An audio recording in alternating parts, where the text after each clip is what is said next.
think we're on. 7 seconds. Hello, here we go. Satsang today, Sunday in Costa Rica, wherever you are. Hope you're having a good day. So we're in our new, not furbished retreat center teaching room. Our rest of the furnishings are in transit on the high seas right now. So it's a bit echoey, so you have to forgive us for that. But hopefully it'll be a nice satsang. Now today, I'm not going to start off by answering questions. I'm going to start off by giving you a little bit of a lecture because, again, certain things have come up during the week as I answered things on our own Trika Mahasiddha Yoga group and on the Tantra Yoga Now, Harisha's group, that have led me to think we really need to understand better what is the fruit of the path.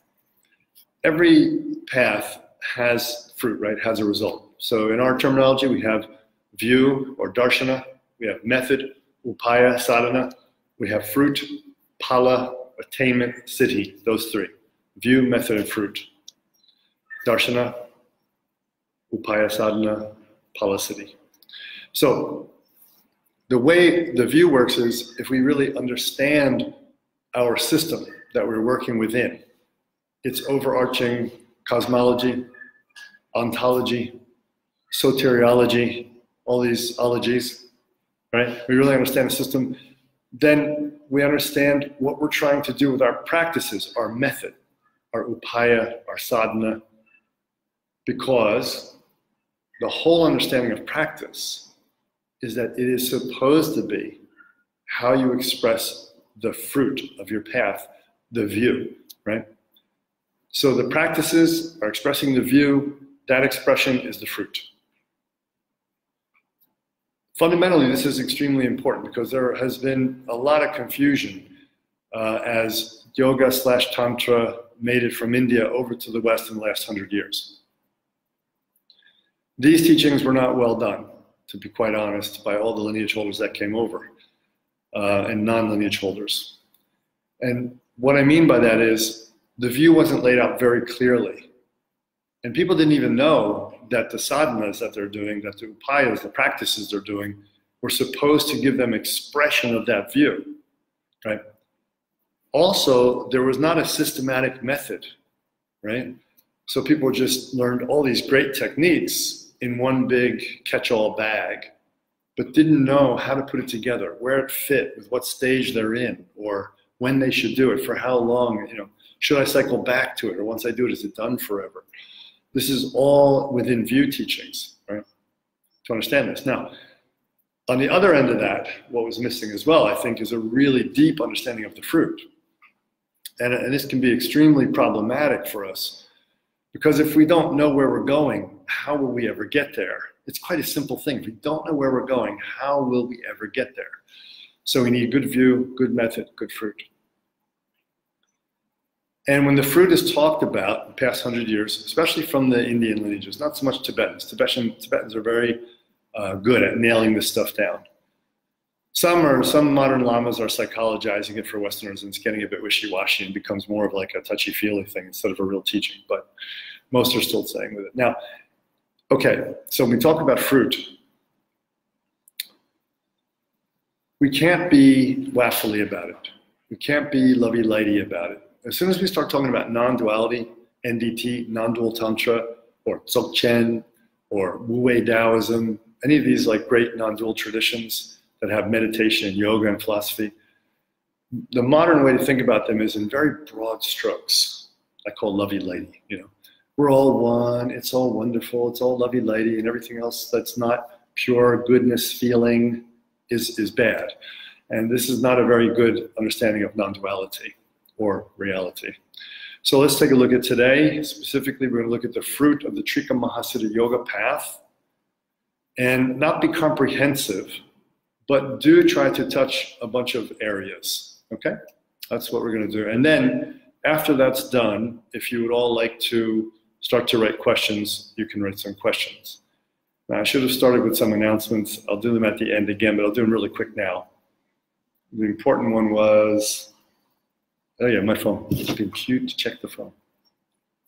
There's 4 spots left for the Dream, Sleep, Death, Dying retreat in, I believe it's November. So I know that's one of the announcements. Let's see where that is. Yeah, November 4th to 8th. So there's 4 spots left for that one here in Costa Rica. You can get information on that or to sign up by going to Trika Path, Trika Path @gmail.com. What is another announcement? Ayurveda and Vajradeha retreat. Details regarding Ayurveda and Vajradeha retreat will go up online today. I think there's like 2 spots left for that one. That's November 25th to December 15th in India at my favorite doctor's clinic, Dr. Ravi, the alchemist Dr. Ravi. In 2020, in the spring, we're going to be teaching in Melbourne, Australia, back to my home country to do 2 trainings, back to back. And that will be posted up really soon, okay? Those are the announcements, and I'll probably try to remember to do them again in the end. Now, back to the topic at hand, the fruit of Trika Mahasiddha Yoga path. First of all, there are 2 general outcomes of the path in this lifetime. This we have to cover quickly. It could take a whole day, but we're not going to do it. But we have to cover this. It's important to understand that when we're practicing in a tradition like this, a realization tradition, a tradition of the sublime masters who attained full realization, like on the walls around me, right? There are 2 ways of understanding it, 2 general outcomes. One is I'm practicing for a better rebirth. I don't have that much time to practice. I'm a single mom with 3 jobs and 3 kids. I got 20 minutes in the morning and 10 minutes at night before I crash. But I'm sincere, I'm devoted to the Dharma, I really want to change for the benefit of all beings. And I understand the teachings, I understand the view, and I want to have that complete realization. So for someone who wants to do that, they don't have enough time, they're going to shoot for a better rebirth into either better circumstances in the human world when they take rebirth, or into a different loka, a different realm where it's easier to practice. There are realms that are different than this that are easier to practice in, right? Where you don't have to worry about making the rent, you don't have to worry about eating or pooping. Amazing. So you have a different kind of body, a different kind of understanding of the universe, and you can practice better in those realms. Yes, just because you leave this realm and you don't come back as a human does not mean you hit full realization, right? There are some nasty places to be reborn where it's harder than this, imagine that. And there are some places where it's a lot easier. So one of the ways to look at fruit in this lifetime is through these 2 categories of getting a better rebirth or total liberation. So the second is for the person who wants total liberation in this lifetime, doesn't want to prepare for a better rebirth, they really want out completely this time, or in, you could say, completely in this lifetime. I want to be the universe, I want to go all the way into it in this lifetime, and I'm prepared to dedicate the time and energy it takes to do that. Because, as you know, I'm very vocal about having people wake up to this kind of a teaching that's going around the world that says full realization can happen very easily, that it's just a matter of like being relaxed and open.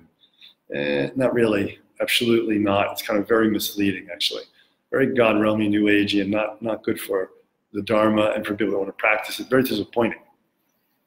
When you have this kind of idea and you get to be 50, 60, you know, like my years old, and you have no attainment, then you wake up one day and you think, oh man, what have I been doing? I can't believe I drank that Kool-Aid and believe that if I just relax completely, which is what you do every night when you go to sleep anyway, more completely you relax when you go to sleep than you ever could do during the day when you're hanging out.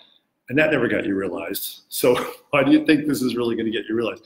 So you wake up at 50, 60, 70 and go, oh no, I have no good, right? So let's avoid that. So the better rebirth thing, as well as having little time, a person who has low aptitude would also want to take this path. Now I'm giving you the traditional teaching on it. You might say, Dharma, it sounds completely punitive, pejorative to say to somebody, you have low aptitude. You should just go for a better rebirth. And this is not what the teacher tells the student. The student self-assesses, right? And the problem is today, no one thinks that, no one really assesses themselves clearly. Very few people really clearly assess themselves. And everybody thinks, I'm going to get rainbow body in this lifetime. You know, they say, well, good luck with that. So we need to really assess our aptitude. And sometimes some very grounded students have said to me, you know, I just don't think I have as much whatever it takes. Physical vitality, intelligence in this lifetime. I'm going to shoot for a better rebirth and live a great dharmic life and benefit all beings and have happiness and contentment. That's enough. So total liberation, total self-liberation, total self-realization, etc. This is the other category for fruit. Now, so we're not going to go too much into that. That's on long retreats, you spend a whole day on that. So you can really feel, but you should try to assess which one is right for you. Two types of fruit in this talk today: absolute fruit and relative fruit. Absolute fruit means it's non-progressive. The fruit is non-progressive. Absolute ultimate realization means just that. There is no more, whatever you want to call it, evolution, adaptation, growth, change, getting better, finding out more about yourself. Even this idea of Shiva, discovering more about Shiva as an ongoing infinite process, even that is all not happening for you, basically. This is absolute realization, the absolute fruit of the path. And everybody can get there if they want to. There's no compulsion. That's the beauty of it. There's no Yahweh God saying, if you don't do this and follow these 10 commandments, we're going to just destroy you. Thank goodness. That's not real. That's a fantasy, a fiction story. So we don't have to worry about that one. The relative view is progressive. So this is the key thing to understand. Most of us are in the relative view and going for the relative fruit. It's progressive. So it's stage by stage, by stage, by stage, by stage, by stage. That's how we experience it, okay? So you have two types of fruits overall. Absolute, full, complete, full tilt, you're there, game over, or progressive process stages of development. Let's describe absolute fruit a little bit. It's a seamless oneness with the base. Number one, it's a seamless oneness with the base, or essence, or source, or Shiva, or whatever you want to call it, Krishna, whatever you're into. But when I say Shiva or Krishna or whatever, I don't mean a God. Right? I'm talking about the ultimate, unknowable, the Tao that is the Tao that can't be named, you know, et cetera, right? So this is a seamless oneness. And we talk about that a lot. And people will talk about it, but I find that when you really get down with students who talk about this a lot, many of them don't quite understand what it means. What does it mean, actually? Does it mean that I'm the same as this cup? So people will tell you, you're the same as this cup. This is non-duality. People tell you, this is non-duality. This cup and you are the same. Nothing could be farther from the truth. This cup and me are not the same. I can't cram that into me, right? This is not the same. The cup is not a sentient being. The cup arises from the base, but it's insentient. Jada in Sanskrit, right? Insentient dirt, like jada, insentient matter. So we have a lot of misconceptions about what is the ultimate fruit. Well, I thought I was one with everything. I thought I'm one with this universe. So at some point I'm going to completely disappear and become one with this whole universe.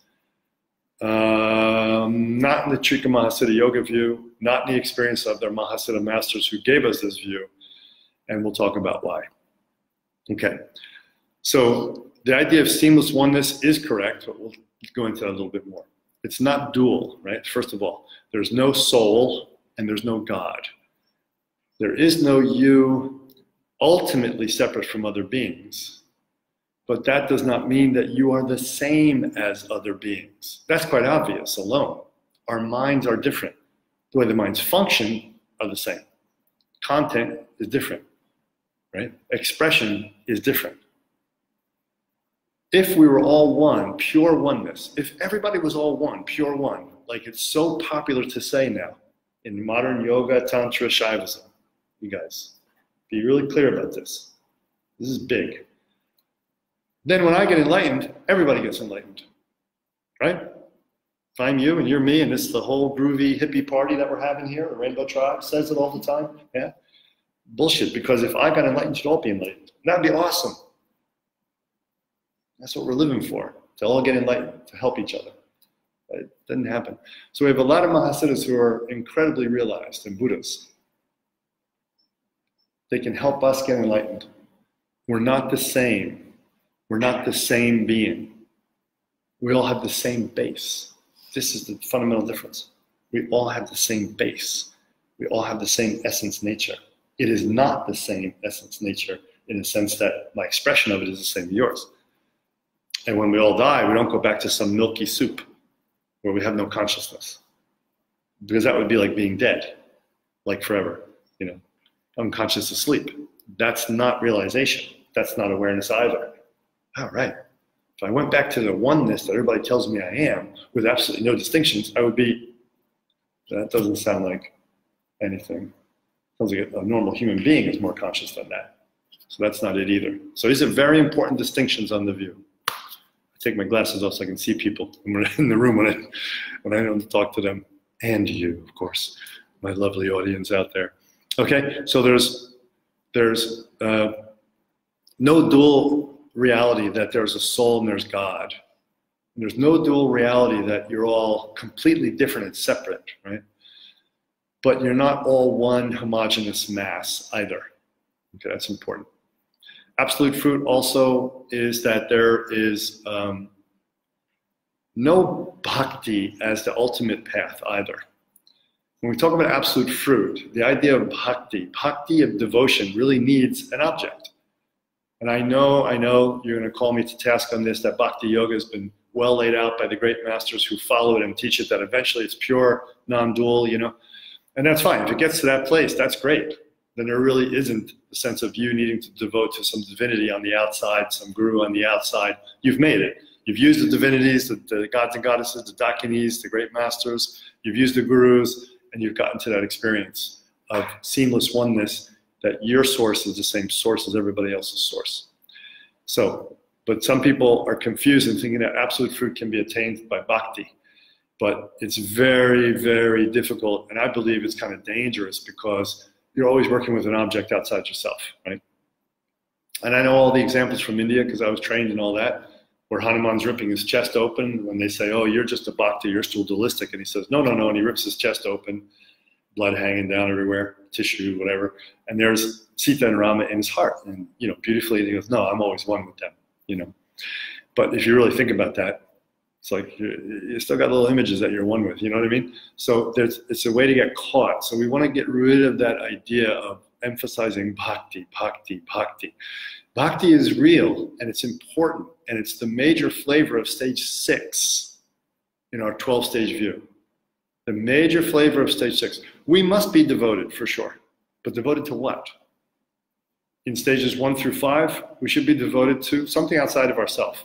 The path, the precepts, the school, your practice, your mom, your dad, you know, whatever.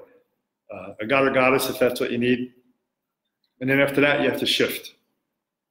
You'll have more wide open understanding of devotion and bhakti. And you'll start to be devoted to the essence of nature itself, right? Along with everything else. It's not like you throw everything else and you become disrespectful to the gods and goddesses, disrespectful to the gurus and the masters, disrespectful to your mom and dad. No, that shouldn't be like that, but people do. Okay, so the bhakti part. So it's a seamless oneness. The bhakti part can be trouble. It's more like a flavor that you take through the whole path and changes as you change. But stage 6, the classic understanding of bhakti, of devotion. Stage 6 is very important. Let's talk about another aspect of absolute fruit. There's this whole play of the Shiva Shakti, right? The Shiva Shakti, the two as one. And pretty much every non-dual tradition experiences some way to express this. Why?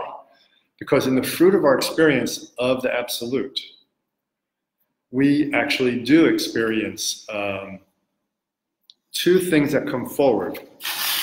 Two things that come forward. Like, let me say it this way, space and light. When I think of Shiva, the way I was trained, Shiva is space. Shakti is light, right? So when we're thinking of absolute fruit, we are that space, unbounded wholeness, unbounded spaciousness, and we are that light. Light here is consciousness, the ability to know, right? Self-awareness in the ultimate sense. So we are that. So there's another way to think about the absolute fruit is space and light. Another dual play that people use to describe this is, I don't mean dual as in against non-dual, in 2 words, 2 attributes. Clarity and emptiness. Dzogchen, they use a lot of the clarity and emptiness. In Shaivism, I had a lot of space and light or space and love kind of talk. But understand that the absolute fruit is that you are that. You are unbounded space and light, space and love, or clarity and emptiness. Emptiness not meaning, it means void of any type of permanent nature. That's what that means actually. So more like clarity and impermanence.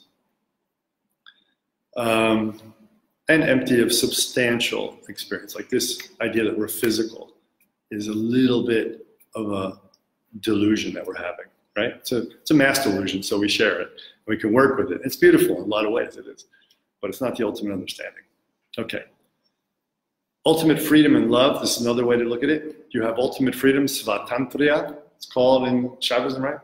Ultimate freedom and love. This is two beautiful ways to look at this as virtues. Now you can see that as virtue expression. Beautiful.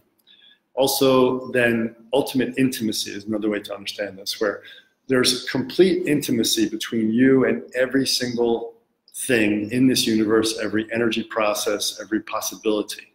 There's no non-intimacy. Everything is intimate. Everything is boundless and together, right? Interactive, interdependent. This is beautiful. All right.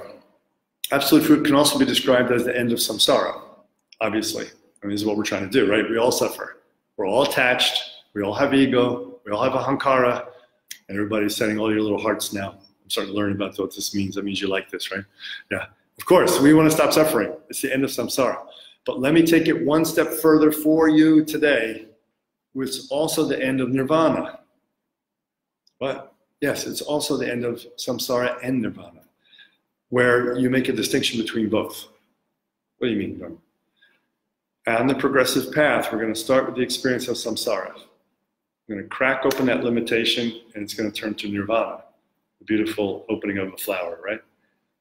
But eventually, we're going to go beyond that too and look at it all together and not have a hierarchical experience anymore. It all flips into one sense of openness, where I don't have to make distinctions between samsara and nirvana, between transcendence and immanence. It's all lacking any reality anymore.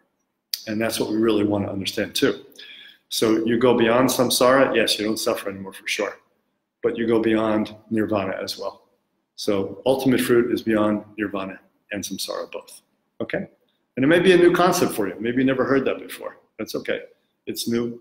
I know when I was first starting out, I didn't ever heard that before. All I knew was I wanted to get the fruit of getting out of my own suffering, right? My own ego, get out of my own way. Another very, very, very important understanding on the fruit of the path of Trika Mahasiddha Yoga, and this is going to take a lot of study. Don't expect to understand it today, okay? It takes years. It's called the Trikaya. So when we do puja in the Shiva system that I was taught, and you take the Trishul Mudra is like this, right?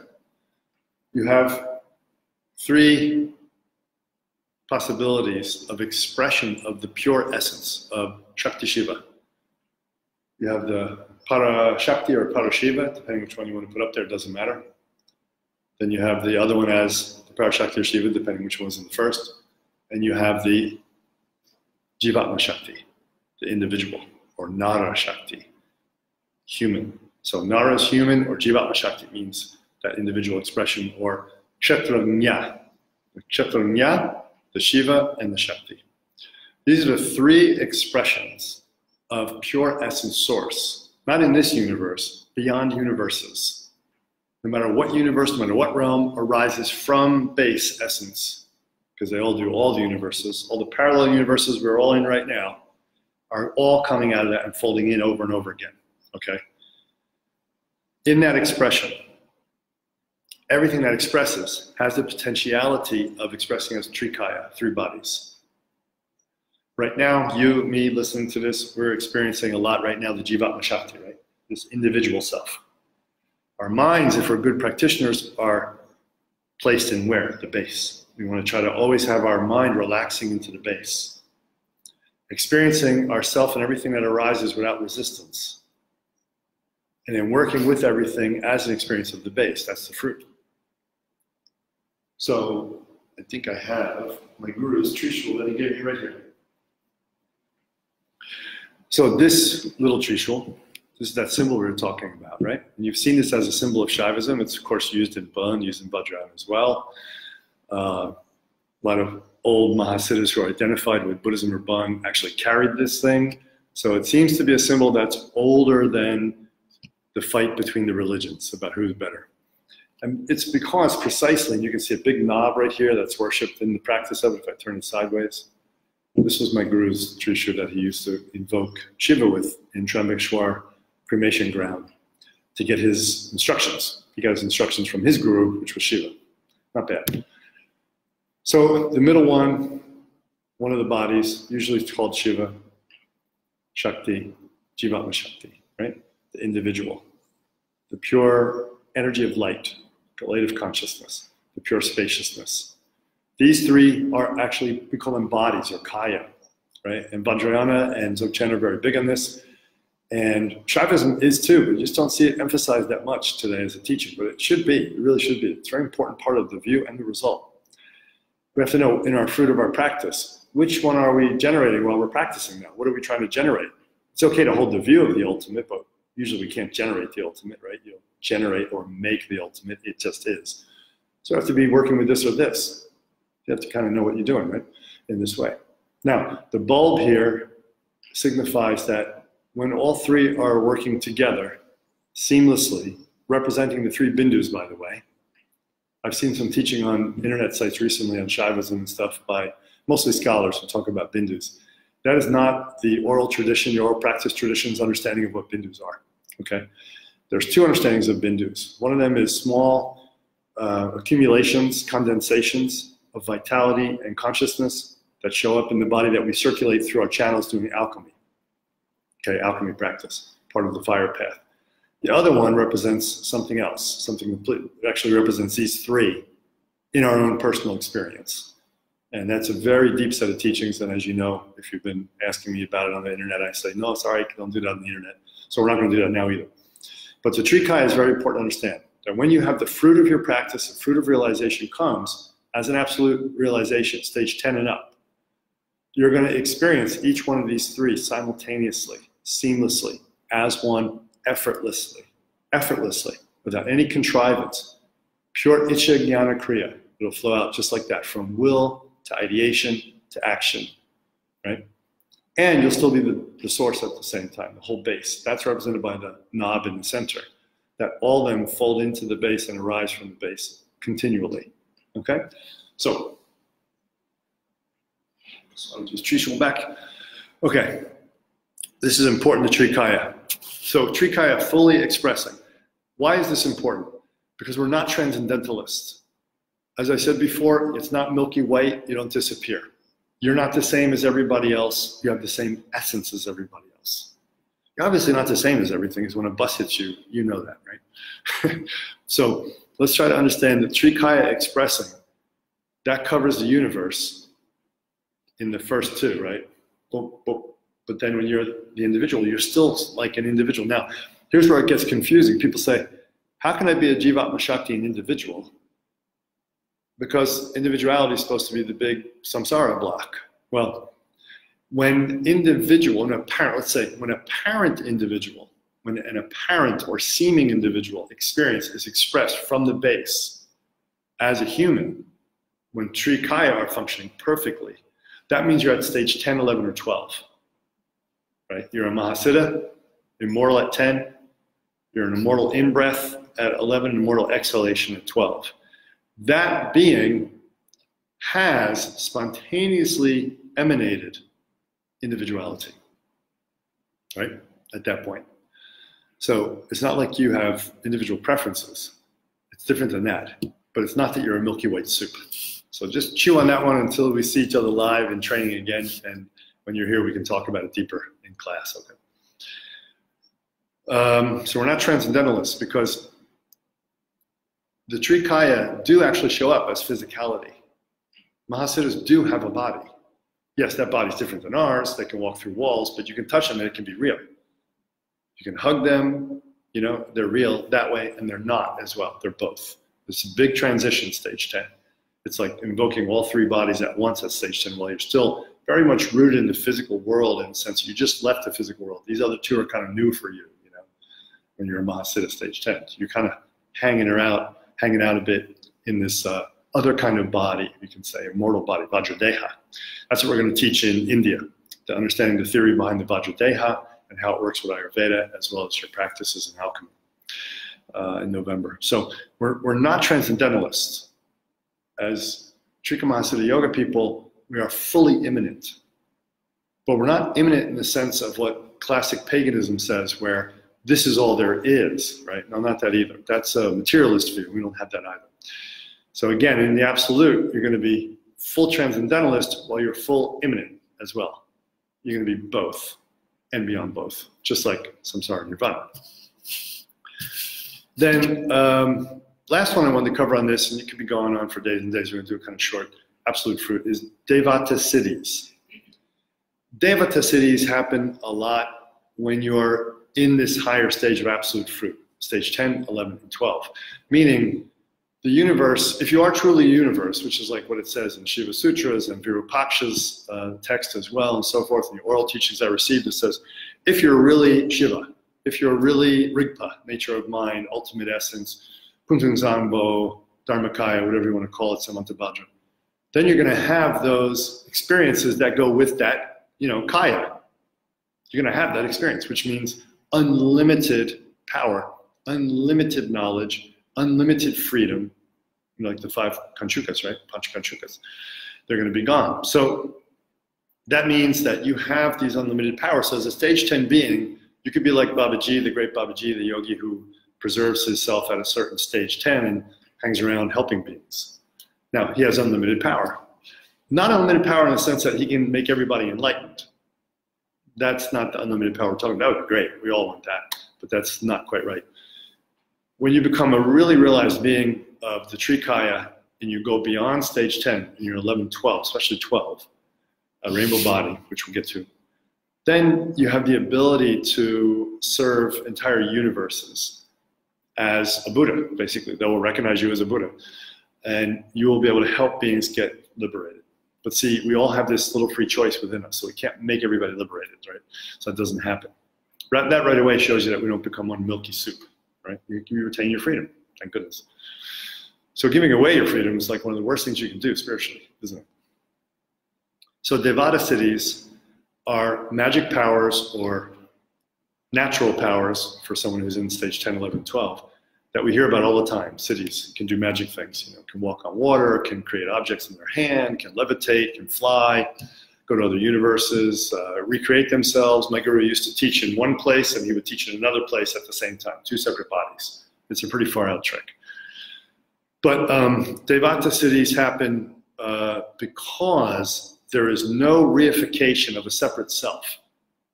At stage 10, 11, 12, there is no reification of a separate sense of self, as in you grasping on a separate sense of self. That's different than an individual arising spontaneously as a Jivatma Shakti. Okay, those are kind of siddhis that you can't make happen. They come simply because they come with the territory. You have the body of Shiva at that point, then you have the power of Shiva at that point, the potency of Shiva. Let's go to relative fruit now. Relative fruit is basically all of us, right? Now we're going to talk about us.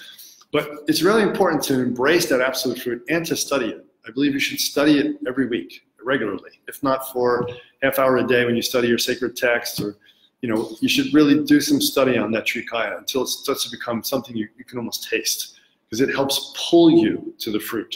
When you have a good view, it pulls you to the fruit. Okay? So relative fruit, which is all of us, is number 1, it's progressive. And I wrote to myself here a note, it's progressive fruits rather than fruit. One of the things I found very liberating about Swami Rudrananda, I'm in the Rudrananda Yoga Kriya lineage, and that's what I teach you guys for Kriya Yoga as my main form of Kriya. Of course, I learned a bunch of other Kriyas, but I like that one a lot. Now, what I like, Rudy said one time, someone asked him about what it's like to be enlightened or how do you get enlightened. So, I've had my enlightenments, and he said it with a plural. And I remember hearing that going, wow, I've had my enlightenments. Because at that time I thought, you get enlightened once, it's a done deal. You do the hard work, you bust a nut, and then boom, you're enlightened. When Rudy said, I had my enlightenments, I was like, let's explore what he's talking about. This is what he's talking about. Relative fruit. Relative fruit is we will have enlightenment stage by stage. Each new stage of the 12 stages often feels like some kind of enlightenment. It really does. And indeed, it's not very like cubes, like here's your blocks, here's your first stage, here's your second, third, fourth, fifth, and they're all equal. It's not quite like that. Stage 2 from stage 1 is a massive jump. You know, I often try to do it with like numbers. So stage 1 is like 1x, stage 2 is about 100x. 2 to 3 is not so big, maybe like 200x. 3 to 4, 500x. But 4 to 5, people who really enter 5, now you're talking 10,000x. People who go to 6, millionx. People who go to 7, a billionx. So that's pretty much how it ramps up algorithmically. Is that right? Algorithmically? Are there any math heads in here? I'm not a math head. Not my stuff. So it ramps up like that. And the stages are not all equal in the sense of intensity of experience of the absolute. It intensifies a lot more in certain stages. And that's why our masters laid out where the Shaktipatas are received stronger and where it's weaker and where it's stronger during these successive stages, and why formal initiations happen between certain stages to kind of help push you and open you into receiving some Shaktipata, right? The initiation can't give you Shaktipata, that's not true, but it can open you and get you oriented towards it, and it can then confirm that it occurred, and you can move into your deeper stage work. So it's a progressive thing, relative view of the fruit. Relative fruit is that it's progressive, it's constantly moving, and it's stage by stage. And the thing is, each stage has different external and internal signs. And this is very important because one of the things I wanted to antidote when I started teaching a long time ago, when I got out of the Indian training with my teachers, and I thought, you know, this was the 90s, and I thought, what I look around and I see is lots of let's talk about the well-intentioned groups. Well-intentioned groups of people around well-intentioned teachers from India, especially India, not Tibet. Tibet's very organized when it comes to teachings. The Buddhists are very organized, the Indians are very scattered, right? So this is just true, it's how it is. So in the teachings, they were just throwing out, oh, here's yoga, here's hatha yoga, here's postures, here's pranayama, here's mudras, here's bandhas, here's some kriyas, here's tattva shuddhi, 5-element purification. Here's antarmona, here's how to work with arising of emotion and thought. Here's how to work with this meditation, and just throw it all out there and do workshops on it and teaching, but no progressive system, no understanding of how it works in a progressive fashion. And therefore people, I believe, were not getting a lot of results. I mean, I looked at a stat, 20 million yoga practitioners, I think 2 years ago in the United States, 20 million, could be more. But if you have 20 million people practicing yoga, the science of alchemy, you should be having more enlightened people. And you really don't see any in the yoga community. I mean, I don't know any fully realized people in the yoga community. So why? Because that progressive system has been lost. That's pretty much why. So we have to understand that we are in a progressive mode. There's kind of too much emphasis on instant enlightenment in the modern yoga, neo-Vedanta world, even classical tantra being taught now. There's a lot of emphasis on like pratyabhijna, you know, pratyabhijna, like I realize who I am, boom, I am that, bam, I'm it, that's it. And they walk around all glazy-eyed and spaced out and try to impress everybody with how out of this world I am, you know. And that's just total crap. So we need to lose that. When I had that experience when I came to the States and started teaching, you know, I said to my guru, what am I going to teach? And he said, teach your experience. And I said, who am I going to teach? He said, well, there'll be very experienced, advanced yogins who are going to find you, and they need to go farther because their view is limited. You know, what I didn't really understand because I hadn't been back to the United States in a very long time at that time. So I went back to the United States and my mind was blown. I mean, I went to Australia first and back to the States, and in Australia and the States, I didn't even recognize what yoga was. It looked like an exercise form in a hot room. I was like, what is this? And all the people did was physical movements for like 2 hours. So I was like, wow, the yoga I do is about 20, 30 minutes of movement and about 2 hours of other stuff, huffing and puffing and meditating and kriyas. Like, wow, this is what yoga is? Okay. So it's very, very different. Now, we want to retain this sense in the Trika Mahasiddha yoga of the oral practice tradition that we have stages that we progress through, that we can actually self-assess those stages if we have really clear tarka, really clear self-reflection, which is difficult, you know, we have to develop that. And if we take feedback from others, Kula mates, our teacher, if we have a teacher, if we're ready for a teacher, stage 5, you know, you usually need a teacher by stage 5. But also the system should have clear external, internal signs. And when I teach 12-stage view training, that's one of the most important parts. What are the external, internal signs for each stage? And how does one stage transition to another? What's the key point that gets one to transition to another? How do we transition ourselves from stage to stage within our own being, right? How does our own being express itself in 12 different expression modes, each more open than the other until one is absolutely open, where open and closed don't even count anymore. That's how I want to say it. So don't always think you're moving through something outside yourself. You are the stages. You are that being, right? You are that essence. But what is it we're trying to do? Okay. So if we're moving progressively through, and if we have the assumption that we're not a stage 10 being, I've met deluded people that sat right in my class telling me they were stage 10 beings, you know. Like one guy said he was stage 13 in Holland, of all places. But he can be forgiven because he's always on mushrooms.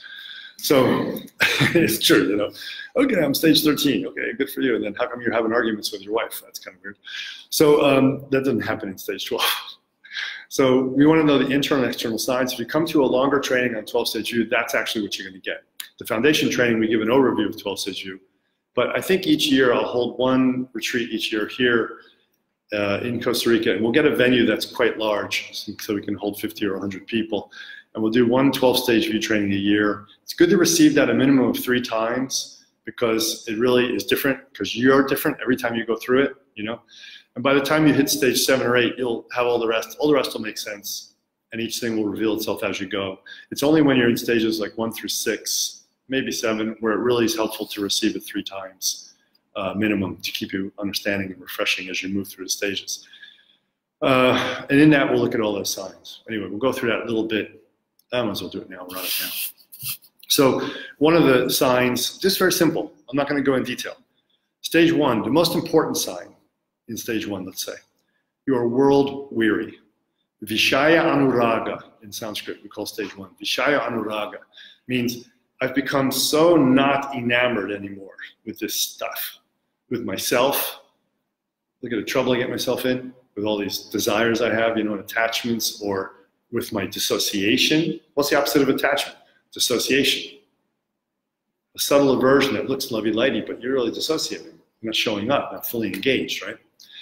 So I'm tired of all this suffering I caused myself. I'm tired of the world. I'm world weary. I see through the world. It's like a dream. It's like a dream illusion. It's a beautiful one or a horrible one at times, but still it's a dream and I see through it, right?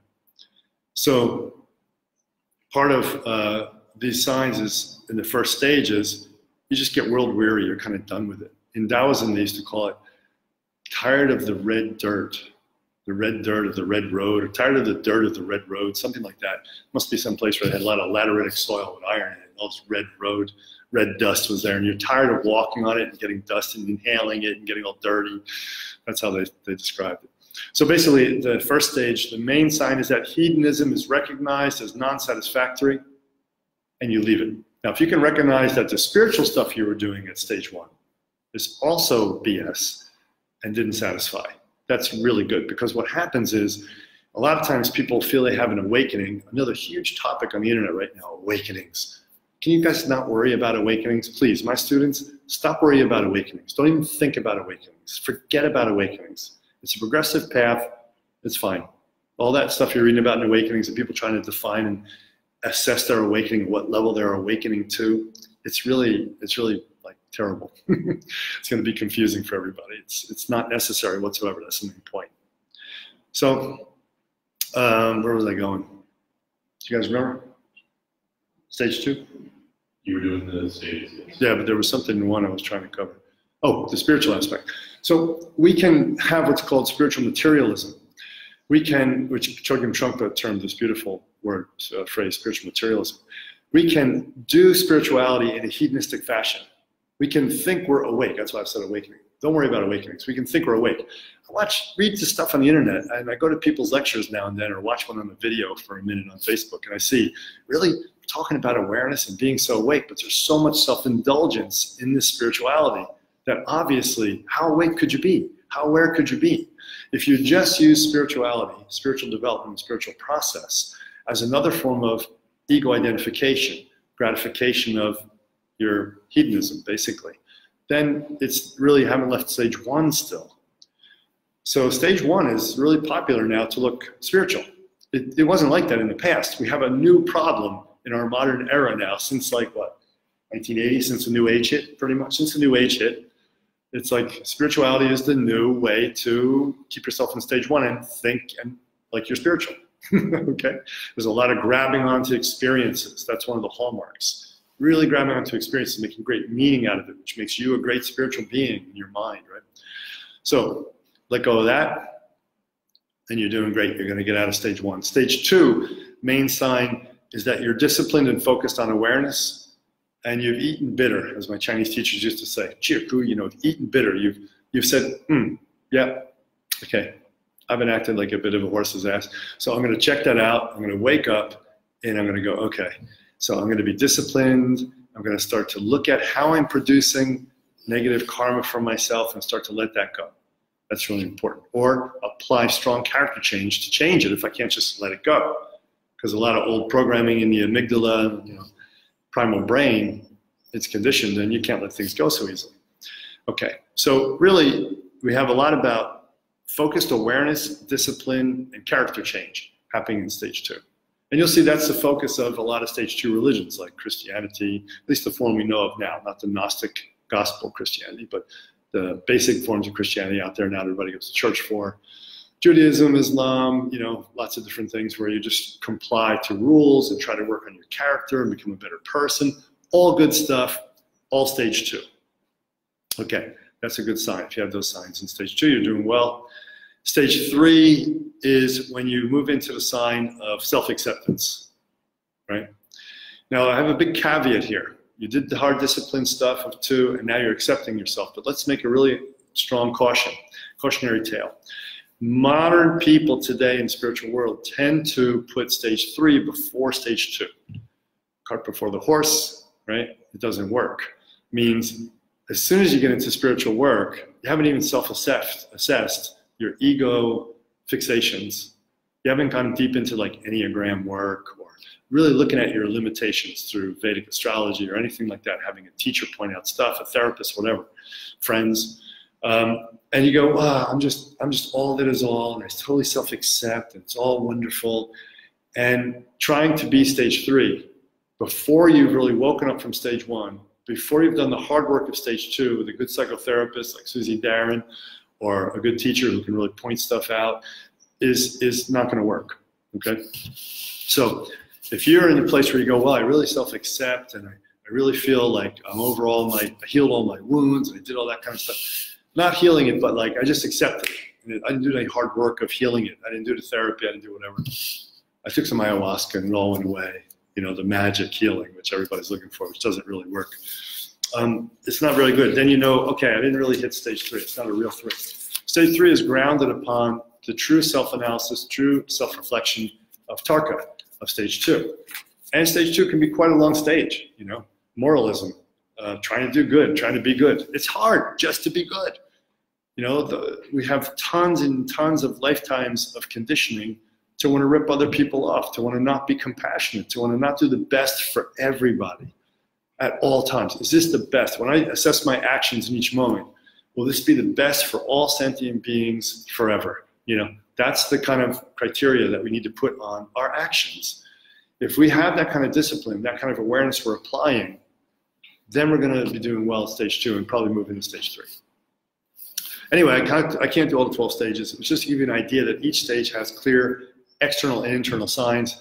These were kind of principal signs. There are others that are much more clear about how your body functions, how your mind functions in each stage. You know, what chakras, channels, bindus are working and so forth. That's technical stuff. That's later, not for a public satsang. Okay. And let's see, stage 5 fruit is probably the most confusing though. I should say one thing about it. Stage 5 fruit is kind of confusing because it looks like enlightenment, but it's not. You remember the old Cheech and Chong, the old people like me out there? Looks like dog blank, smells like dog blank. They did the Russian accent they were doing. Must be dog blank. You know what I'm talking about. So stage 5 looks like enlightenment, but it really isn't enlightenment. There's lots of spiritual experiences. Lots of siddhis get accentuated. Magic powers, you know, get accentuated in stage 5. But we call those Rakshasa siddhis. So the magic powers and attainments that were happening in stage 10, 11, and 12 spontaneously within you, as you, because you are Shiva, Shakti, and Nara all at once at that point. Those are called Devata Siddhis because they're like arising spontaneously. It's not your ego involved. They call them Deva for that, Devata Siddhi. But Rakshasa or demon Siddhis are the ones that we get all the way up from stage 1 to 9, right? Now, sure, there's a case that you can make for you who've sat in on my classes of 12-stage yoga before that stage 7, 8, 9 Siddhis are not really Rakshasa Siddhi, right? They are coming more through you rather than you generating them, but the leftovers that were generated from stage 1 through 5, they're still there. And if you play into them at all, they're Rakshasa Siddhi, right? So I wanted to put out that caveat, the external sign, internal sign that we look at, the set of signs for stage 5, is that it can look like the real thing, but it's not. And what keeps it from not being the real thing is the ego grasping at what this level of power, knowledge, or experience I'm having means about me. That's what makes it sorcery instead of dharma, right? And that's what gets people stuck there. If you read Carlos Castañeda's books, I don't think he ever got past stage 5. Just stuck there the whole time. You know? Hope he gets at it.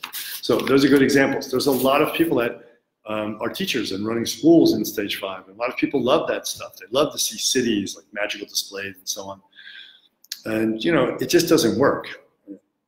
If Jesus was a real person and changed water into wine, well, they still hung him up, didn't they? That's what happens. So many times people said, if you have cities, why don't you use them, Dharma? Or why didn't Shivananda demonstrate cities? Or why didn't Satyananda demonstrate cities? Well, number one, we have a vow in that lineage that I'm part of, that Shiva lineage, that we don't show cities, never show, even if you have them. Number two, it never works. That doesn't convince anybody because people are operating from their own limited conditioning. So going and doing magic tricks for people doesn't do a thing. That's why I think it's kind of silly, honestly. There's a lot of people in the world that people call avatars, or a few handful, I guess. Maybe a lot. In India, there's a lot. Meaning they're born without any karma, and they're these complete manifestations of God. Trika Mahasiddha Yoga does not buy that concept at all. If you want to, and you like that, and you go and surrender and devote to those beings, and that helps you grow for a certain stage of your life, awesome. But it really isn't possible that someone comes in karma-free, basically. And the cities that those people are manifesting, I wouldn't trust them, okay? It wouldn't be a show that I would want to be part of, and it doesn't, to me, demonstrate. When I go to a teacher, if they have no cities, I don't care. If they can't balance their checkbook, I don't care. If they have really great view, they teach practice perfectly, and they try like hell to be the best person they can be, that's what I care about, okay? All right, you should too. That's wise advice. So Rakshasa Siddhis will be in stage 5, and you'll attach to them and the experiences that come from that. You gotta let them go. I'm giving a negative fruit of 5 because we also have to see the negative as well. Put that warning out there. Anyway, we'll go back more into that in the future. I wanted to jump a little bit. When you come to 12-stage retraining, you'll get that. What is also signs of relative fruit? Character change. I did a whole retreat on it last year, almost this time. It's about personality and personality display. See, we're all born in our terminology with a personality. So it's part of the conditioning of all our past lives in this lifetime. What we got from school, society, what we got from our religion, what we developed ourselves from our own self-learning and self-awareness and so on. And we all have a personality, and it's a conditioned response. A personality is really just a conditioned response. It changes over time, but it gets in deep ruts. What an enlightened being, what a fully realized being has, is a personality display. This means that instead of them acting out of their ruts, they can act out of a rut if they want, actually, and they'll tell you. It's like, why do you eat this thing, or why do you act like that, or why do you still like watching boxing or something? There was a Japanese Roshi, I remember, when someone graduated them, they said, why do you let him into his house? He had a girlfriend, and he was watching professional wrestling in Japan. This is Japanese Roshi, high-ranked Zen Japanese Roshi. I'm so confused. Why do you watch wrestling still? Why do you have this girlfriend, drink beer, and blah, blah, blah, you know, beer cartons everywhere? And basically, this is that if you want to indulge in that, at that point, you can. It has no damage whatsoever. But when it's unconscious, when it's driving you as conditioning, then it's a problem. Personality display is when essence as light, let's say, shines through now. You can see like here's this lantern of essence. And essence shines through, sorry, this is like your personality. And the lamp of essence shines through the personality. And this out here is the personality display, right? Whereas in the beginning, it's like essence is trying to come through, but it can't. It's blocked. And what instead comes out is your personality, right? So in the ultimate experience of this, oh, sorry, that will sound funny if I say it that way. In the progressive experience of the fruit, your personality will subtly or grossly, but stage by stage, transform into personality display. We should see a change in our personality. We must see a change. We must see a change in our personality as we go stage by stage by stage. I don't know who I was 2 years ago. I don't know who I was 5 years ago. I really don't know who I was 20 years ago. I have no idea, because that person has changed so much. And whatever that illusory body was that was being produced at that time has changed so much. I can't even relate to it. So we have to have constant character change. Yeah, and that means also working with our emotions, but we'll get that in a minute. The second thing, another big thing we want to talk about on relative fruit is we want to see that the being in relative fruit has primacy of the body, that they're working with the principle of primacy of the body, that they're showing up. Showing up really matters in our traditional Trika Mahasiddha yoga. It truly matters. And one way to do that is like what you guys are doing, going out in the woods, like we did in Thailand. When you have to permaculture build your place, when you have to build your own homes, when you have to get your own food, do your own water, you know, it becomes something where you become extremely engaged and you really have to show up. The comforts we have today are not very good. Creature comforts are not very good. They make us dull. They dull our central channel, put us in the animal realm, become dependent. So it's good to have a little bit of austerity, if not a little bit of hardship. A lot of it could be okay too. Keep it real. So we want to see primacy of the body showing up. And how does that show up? Many ways. One, like I said, just getting engaged in the world, keeping a job. One of the reasons that people love to teach spiritual work is because they don't want to work. I'm going to call it out. I'm just going to call it straight. They don't want to work. When I was a young guy, really young, teenager, my Taoist teachers in Chinatown, New York said, don't ever lose your daytime job. You know, they said it with a Chinese accent in a Chinese way, but they were saying keep working because that's basically how we stay real. And then as I got older and I watched what was going on in the world of spiritual teachers, I realized so many spiritual teachers put on a show. Maybe they have a little bit of attainment, but they put on a show and amplify it and sell it because they don't want to work a job. There's nothing not noble about working a job. It's quite okay to work for a living, you know, or live off the land. But if you do that, that's a hell of a lot of work. So let's keep it real again. Now, primacy of the body comes out as bodily alchemy, meaning in Trika Mahasiddha yoga, whether you're taking the path of water, the ritual path, predominantly, you can of course use all the paths, but whether you're taking the path of water as ritual, the path of fire as the Kundalini Hatha yoga, or the path of meditation, the three main paths we're teaching. Path of ultimate intimacy underlines them all, and within that are the mirror consort teachings. So let's add the fourth, mirror consort teaching path. So whether you're taking any of those four or mixing them, whatever, bodily alchemy will still occur because you are still going through this process and becoming fully realized. Therefore, you will change. Your body will change. Your energy will change. Your mind will change. So we want to know that in the relative fruit, this actually should happen. We are not, as we said before, transcendentalizing. And it's like where we don't care what happens to the body. It's not true. We definitely care. We definitely care. We definitely cultivate it. Whether you have a genetic illness that kills you, or whether you're fighting with some kind of cancer, or whether, you know, whatever, whether you're debilitated, born weak with low energy, it doesn't matter. You still cultivate the body experience in whatever state it's in, because that is necessary in the path, right? Doesn't matter, even if a disease takes you out, you still cultivate essence in a disease state, right? This is part of primacy of the body principle. Emotions also have to be cultivated. No, and I don't mean made extravagant, expanded, and getting emotional and wacky and dramatic. No, I mean quite the opposite. We have to embrace emotion. We must embrace emotion. Sometimes Tantra is described as it was described to me in my training as the path of emotion. And I was like, wow, path of emotion, that's weird. I thought we're trying to get rid of emotion. But the point here is that emotion can be or emotion can be a trigger or a portal opening us into our essence directly. So it can be a great tool for realizing our nature, moment to moment to moment. Now, we're all emoting all the time. It's either flamboyant or what we call AEF, automatic emotional facilitation. It's like underlying chronically the whole time at a low level. Most people have underlying anxiety all the time, really, especially in modern worlds where you're really hustling and bustling. Not so much here in Costa Rica, but in Thailand either. But most people are really having a problem with this low-level anxiety, as you know, all the time. The drugs that are being sold for it, millions and billions of dollars. So instead, if we're really working this progressive fruit, we want to be in the emotional experience as Vidya Shakti. You know that term? Vidya Shakti, right? The energetic experience of wisdom. So it's not like someone with words, like not reading a book, wisdom. This is the energetic experience of wisdom. Your emotions are direct portals into your wisdom. They can teach you about where you're holding.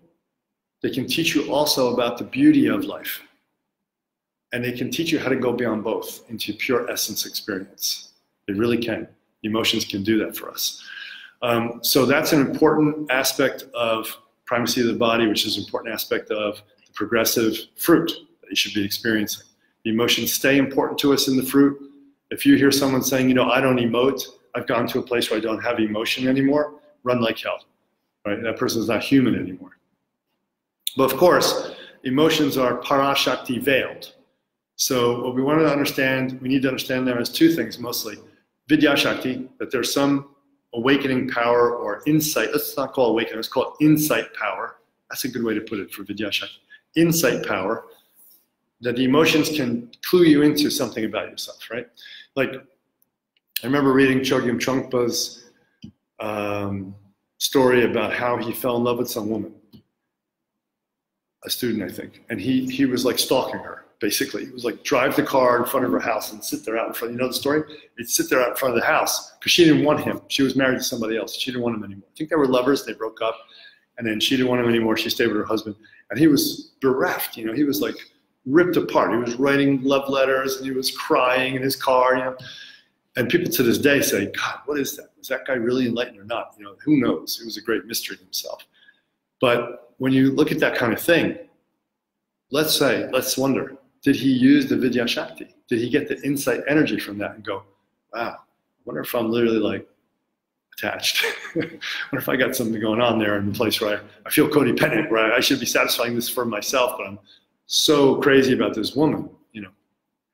So Vidya Shakti can be like that. We can have emotion which can go with self-reflection. It's beautiful. We can also have emotion which brings us back to present being. When we start getting too transcendentalized, emotion can help root us and bring us back. But you don't want to stay with it. You want to work with what the emotion is trying to show you as a Vidya Shakti. Because emotion, when you crack it open, becomes virtue. Again, that flower comes out as pure virtue.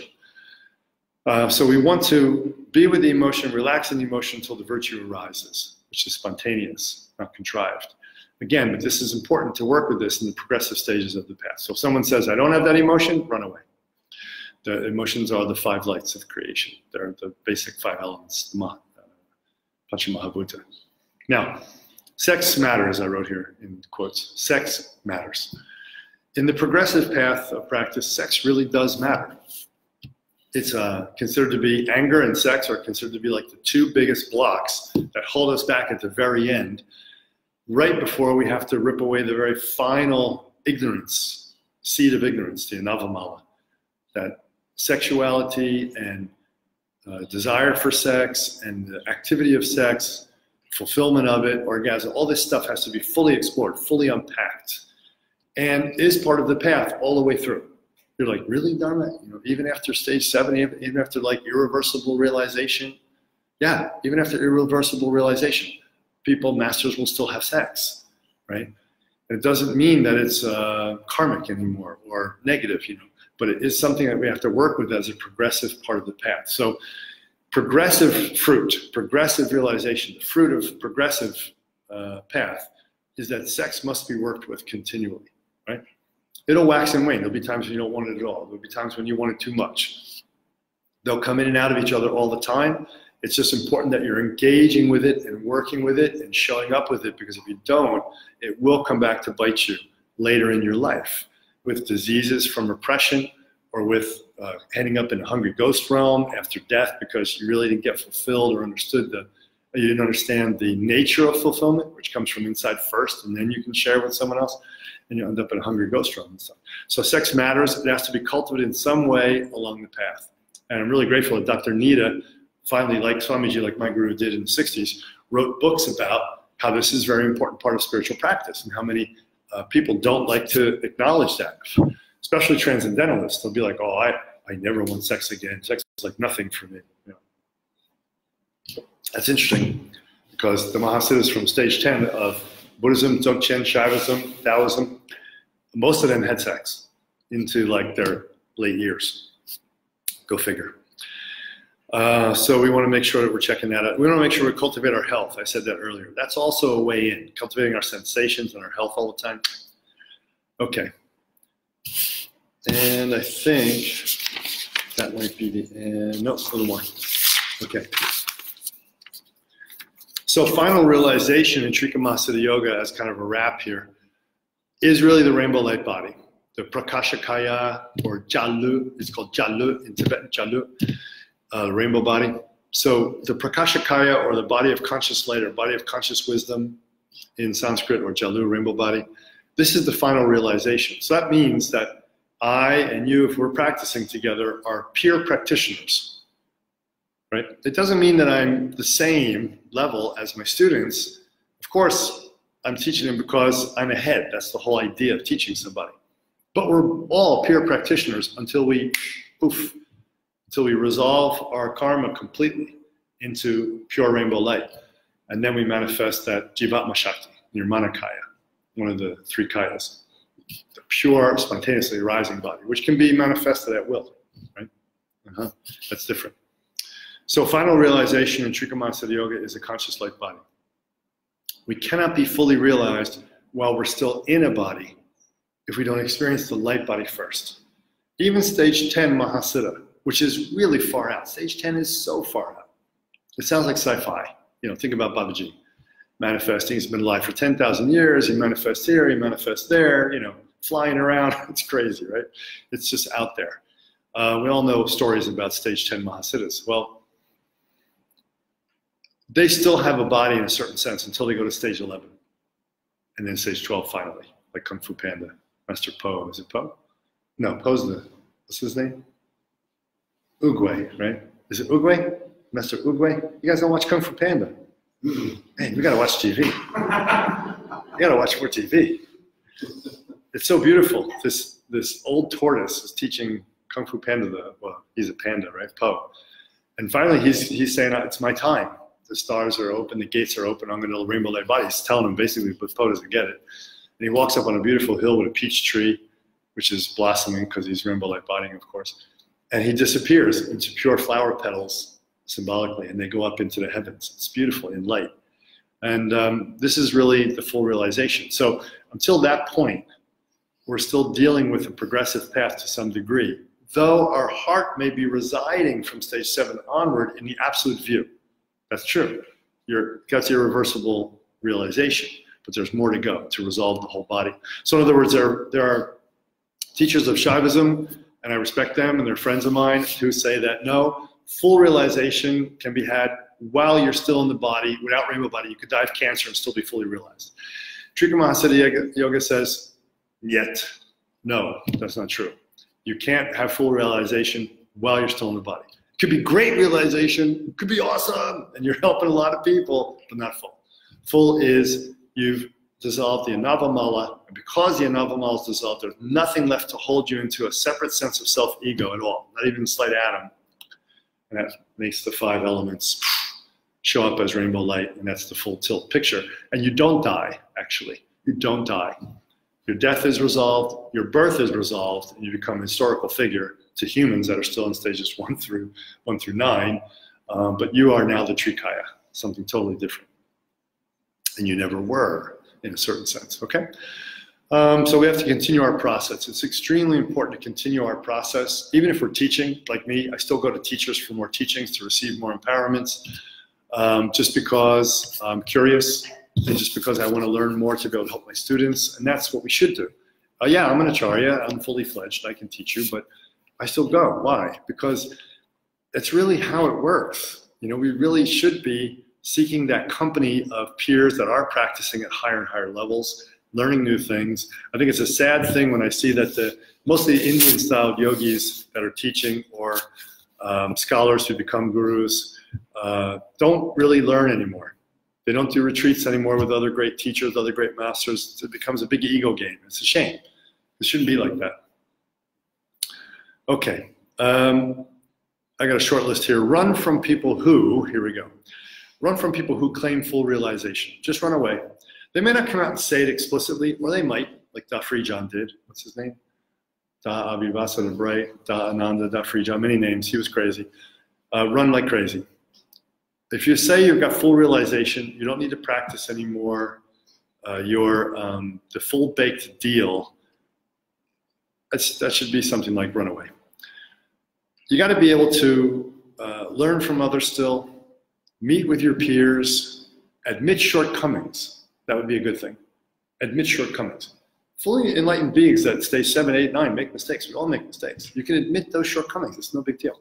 So if someone can't do that, they got a problem, probably. If someone tells you that an avatar, or don't deny it when people call them an avatar, run like hell. That's another one. Run like hell. They could be having some weird experience. I'm not saying what they're having isn't significant for them, but it's not Trika Mahasiddha yoga fruit, right? I've been around the block, and what I assessed is this is the fruit that I think is the real deal. And I'm not going to waste time with all the other stuff like the mystical stuff. So one of the things I thought was fascinating when I was younger was to go and study with mystics and practice their practices and have mystic experiences. But now I realize it was kind of a waste of time and had a bit to do with my conditioning towards really being into esoteric stuff. I would advise you not to follow mystics as teachers because their path is very unique for them. And usually they don't teach. People hang around them and think they're getting taught by them, but they're not really teaching. They have a very strange, non-progressive, chaotic, whatever, fruit. And sometimes really don't get deep realization before they die. I know they're very mystical. So be careful with that one. So that's not TMY, Trika Mahasiddha Yoga fruit either. And there's no instant enlightenment. Let's get rid of that one too. One of my Vedanta teachers, because I studied everything when I was young, one of my Vedanta teachers said, enlightenment in Vedanta is different than for you yogis. I said, why? He said, it's not progressive. I said, it isn't? They said, no, it's instant. And I said, what's that like? And they said, well, when you go in a room and it's dark, when you turn the light on, does it slowly get brighter? You know, without a dimmer, I mean, does it slowly, does it go boom? He said, oh, it goes boom. I said, yeah, it goes boom. So that's enlightenment. That's how enlightenment works. Before you were ignorant, boom. After you're enlightened, nothing else you have to do. So I said, are you enlightened like this? Oh, yeah, I am enlightened like this. I said, really? I said, yeah.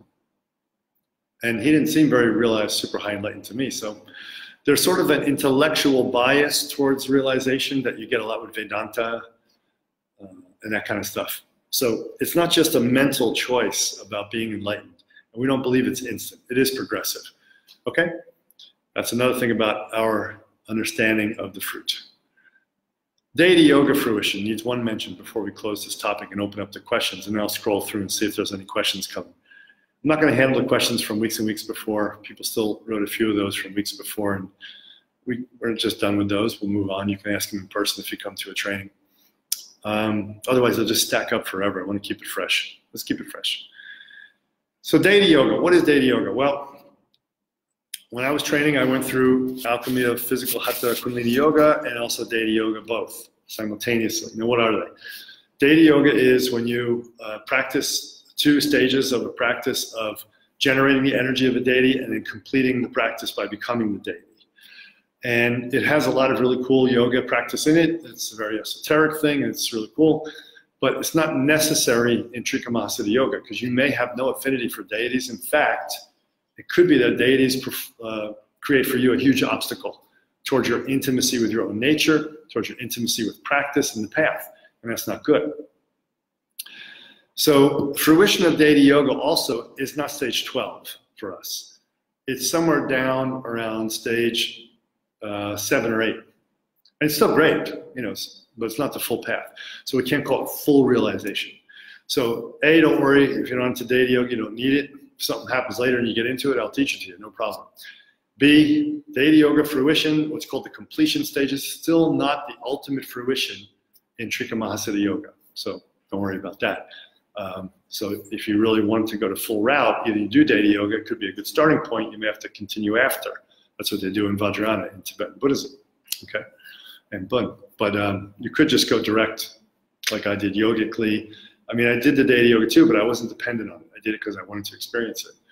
And some could say, well, you did it, so maybe it's necessary. I'm telling you, no, it's not necessary. You can go straight Kundalini Hatha Yoga, straight direct realization path of meditation. Don't need Data Yoga.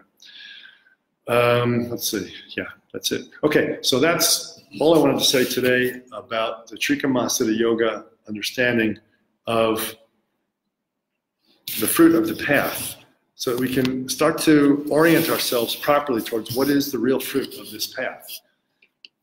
We need to understand what that fruit is if we're going to make any kind of real progress on the path. To guide our practice, we have to know where we're shooting. You know, if I'm going from New York to LA, but I don't know what LA is or where it is, I'm going to end up in Calgary, you know.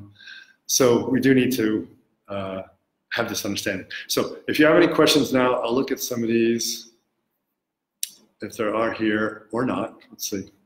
I have one here. Can you please recommend any good books on the lives of 84 Mahasiddhas?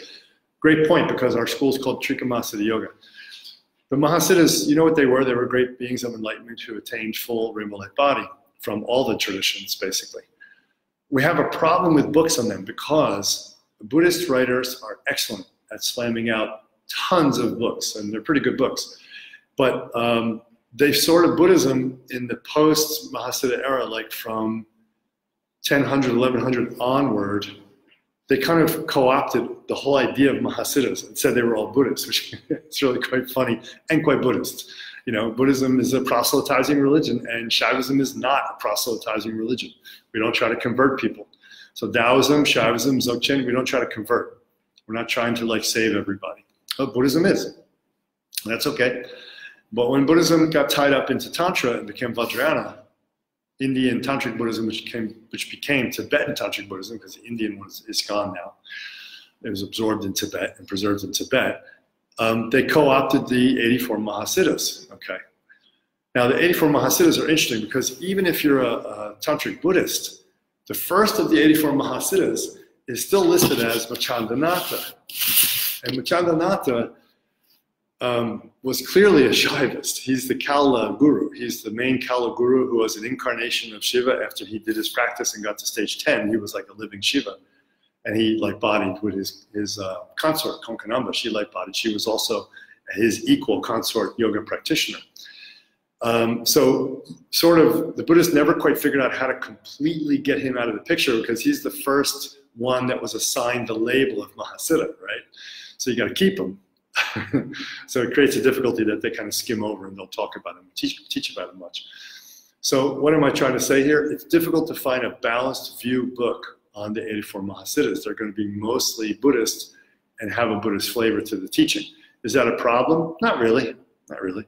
So one I like a lot, because I like the pictures more than the stories, is Robert Beer. Robert Beer has a nice book. It's a big picture book, and it's all his paintings that were put in there.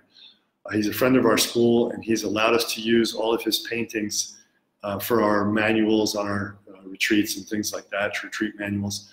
He's a great guy, fantastic painter, highly realized. He has a book, I forget what it's called, do you remember? No? Masters of Enlightenment or Buddhist Masters of Enlightenment or something like that.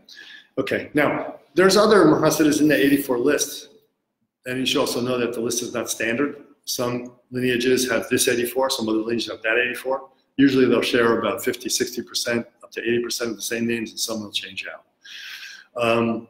In the early list, you had the rainbow light body to be a Mahasiddha. In the later list, you could be a scholar practitioner and still be a Mahasiddha. You got in there through the back door, grandfathered somehow. That's what happened pretty much when the Buddhists took over the list, to be quite honest about that. when it was, the oral transmission of the yoga tradition of rainbow light body with the Shaivist and the Taoist, and Mahasiddha was reserved as a term, a label of mastery for those stage 10 beings and up who rainbow light bodied only. But anyway, read all the books you can find. I think Robert Beers is a good one. It starts with a nice anecdote about each Mahasiddha, a beautiful painting of his. I think that's a good place to start. I haven't read many other ones because I haven't seen many other ones. I looked for Dakini books. There's a good Dakini book from the Bun side, from the Bumpo Dzogchen side. I can't remember the name of it right now, but Gayatri sent it to me for my birthday a few years ago. It's really lovely. And it has short teachings about the Dakinis from the Bun tradition. That's nice too. So you can try some of those books in the beginning. That's a bit on those. Okay. Has anybody else sent a question? Let us see. Earlier, I spoke briefly about a practice of listening to teachings from the base rather than intellectually. Okay. Very good question. Thank you, Kendra. Once we have the view, and we truly understand what Shiva, Shakti, the base, Rigpa, Buddha nature, whatever you want to call it, is, it's very important that we try to adhere to that view, that we try to keep it fresh in our experience all day long. The process of keeping it fresh in our experience all day long is what I call awareness. And we'll go into awareness really deeply at other times. It's not just that I'm aware of the lunch I just ate. It's not just situational awareness of the covert CIA operative. I know what's going on around me. Like, they're amazing with that, but that's not it.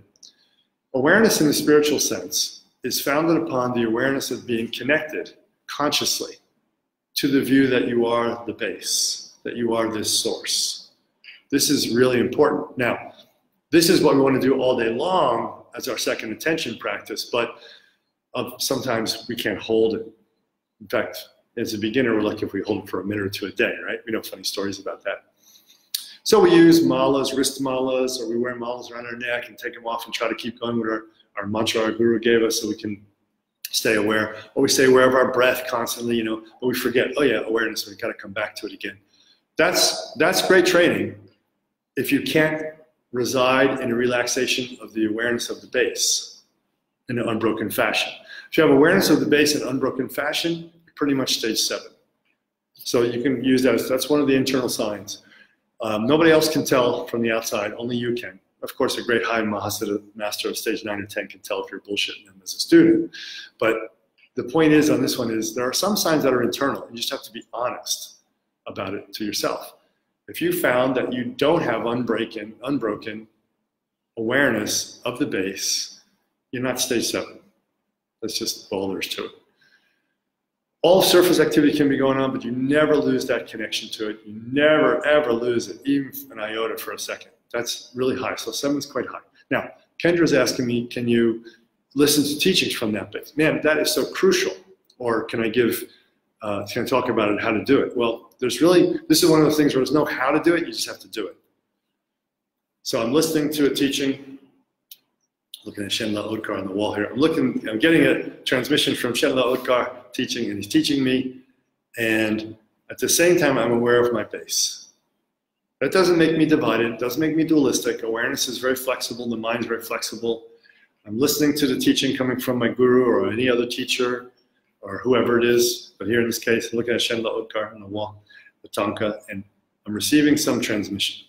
Even when you're doing your practice, say I'm receiving the body, mind, and speech empowerment and the secret empowerment from him coming to me in the practice I do in the daytime with the colors and the sounds and all that. Still, I'm aware of the base. So when you're listening to teachings, don't listen intellectually, right? And the Buddhists have good teaching about this. They say don't listen to the words, don't listen to the meaning behind the words, listen to the intention behind the meaning behind the words, right? Don't listen like a pot with a hole in it, where whatever's poured in, it pours out immediately. It means like really grab it as you're hearing a teaching and retain it. It says don't listen like a pot with a little piece of dirt inside, so when the teachings come in, it becomes dirty. One little bit of speck of dirt, right, changes the whole clean water into mud. And these are very good teachings to understand. So instead of doing all those things, what do? You stay in this deep state of awareness. It's a second attention, but it's a second attention that beginners find hard to hold, of course. And it relies on very deep and clear understanding and transmission that you've received on view of the Absolute. So Kendra, if you've received the transmission of view of the Absolute, in Dzogchen, in Tibetan, they formalize it. It's called direct introduction to your nature, and a teacher will give that to you. In Zen Buddhism, it's called Dharma transmission. So everybody has their name for it. In our tradition, we didn't have any name for it. The teacher would just sit down and explain to you how it is, and you'd either sense that you really got it or you didn't. And if you really got the nature of the universe, okay, then you had that view. Then awareness would be to be aware without strong effort of that view. Be in that view through awareness while you're dealing with the surface situations of the world that occur. Now, this can be done while you're receiving teachings. But for most people, it's very difficult to receive teachings and stay in that kind of view, especially before, obviously, before stage 6 or 7. It's very hard. So the best thing, I think, then, is to actually stay with some kind of breathing practice while you listen to a teaching. And for that, we usually use Rudy's double breath, Kriya Yoga, the double breath. So you refresh it every 15 minutes during a teaching, and then you do assimilating breath. You do a priming breath every 15 minutes and assimilating breath all in between. And that really helps you stay connected, you know. I mean, I can't tell you, if I had a dime for every time a person said to me, wow, I can't believe you remember all these teachings. I can't seem to remember them. I'm like, you know, that's because you're not really there. Because if you're really there, it sticks. People say, oh no, it's because certain people have really high intellect. I'm like, yeah, well, sort of. But that also means they can be aware and stay with it. They can focus. So if you practice these techniques of second attention, staying with your breath, or staying with awareness of your lower kumbha, lower tantien, or whatever you use, that will help you stay rooted while you receive teachings. And then, of course, I wouldn't do mantra while you're receiving teachings. It'll probably be too interfering with your Wernicke's and Broca's area of your brain that processes language and makes it into knowledge for yourself. So I wouldn't do that in the beginning as a beginner. But someday you'll be able to sit just in pure awareness at the base while you receive from your guru. That's real guru yoga at the deepest level, because at that point you're experiencing the essential sameness that their nature, they have this essential nature, you have an essential nature. And that resonance that occurs between the two tuning forks is just phenomenal. And that's the highest form of listening, let's say, or darshana. This is what's really meant by darshana, right? Or shravana, to hear. Okay, so hopefully that's enough details. If not, send me another question on it. Malu, hello Malu. Yes, Tim, we'll go someone in the audience first here. So self-assessment, it's an important... Crucial, self-assessment's crucial. So how can you tell when you're deluding yourself? Great question, because it has to be answered. How can one know when one is insane? Right? An insane person never knows they're insane. That's the problem. And if they know they're insane, they're not completely insane then. You got a chance to bring them back. I used to work in a psychiatric home, the oldest one in the United States, in Jersey, Dorothea Dix Hospital, Trent Psychiatric Hospital. And I saw this all the time, people walking that edge all the time. It's the same for Dharma practitioners. How do we know what stage we're at? How do we not delude ourselves? And it's two things that are really important. And Harish just wrote about this recently too, three tripod or whatever. They use texts as an important criteria to refer to know about essence and so on, and where you're at and stuff. But we don't use text in the oral practice tradition. That's okay, that works, that's the system they're doing. But what I think is crucial is, it all is founded upon laser-like blazing intensity of self-reflection. Really, how clear is your self-reflection? Now, having said that, it's very obvious that our ability to self-reflect absolutely and without question increases stage by stage. So what I used to think was my ability to self-reflect 20 years ago, it's kind of embarrassing now, Oh, but it was better than other people. Well, that doesn't matter. It's not a game where you compare it to other people. It's embarrassing, but I accept it. That's where I was at the time. So we have to first accept that it's going to get better all the time. And we're always going to feel a little bit of egg on the face, eat humble pie. It's okay.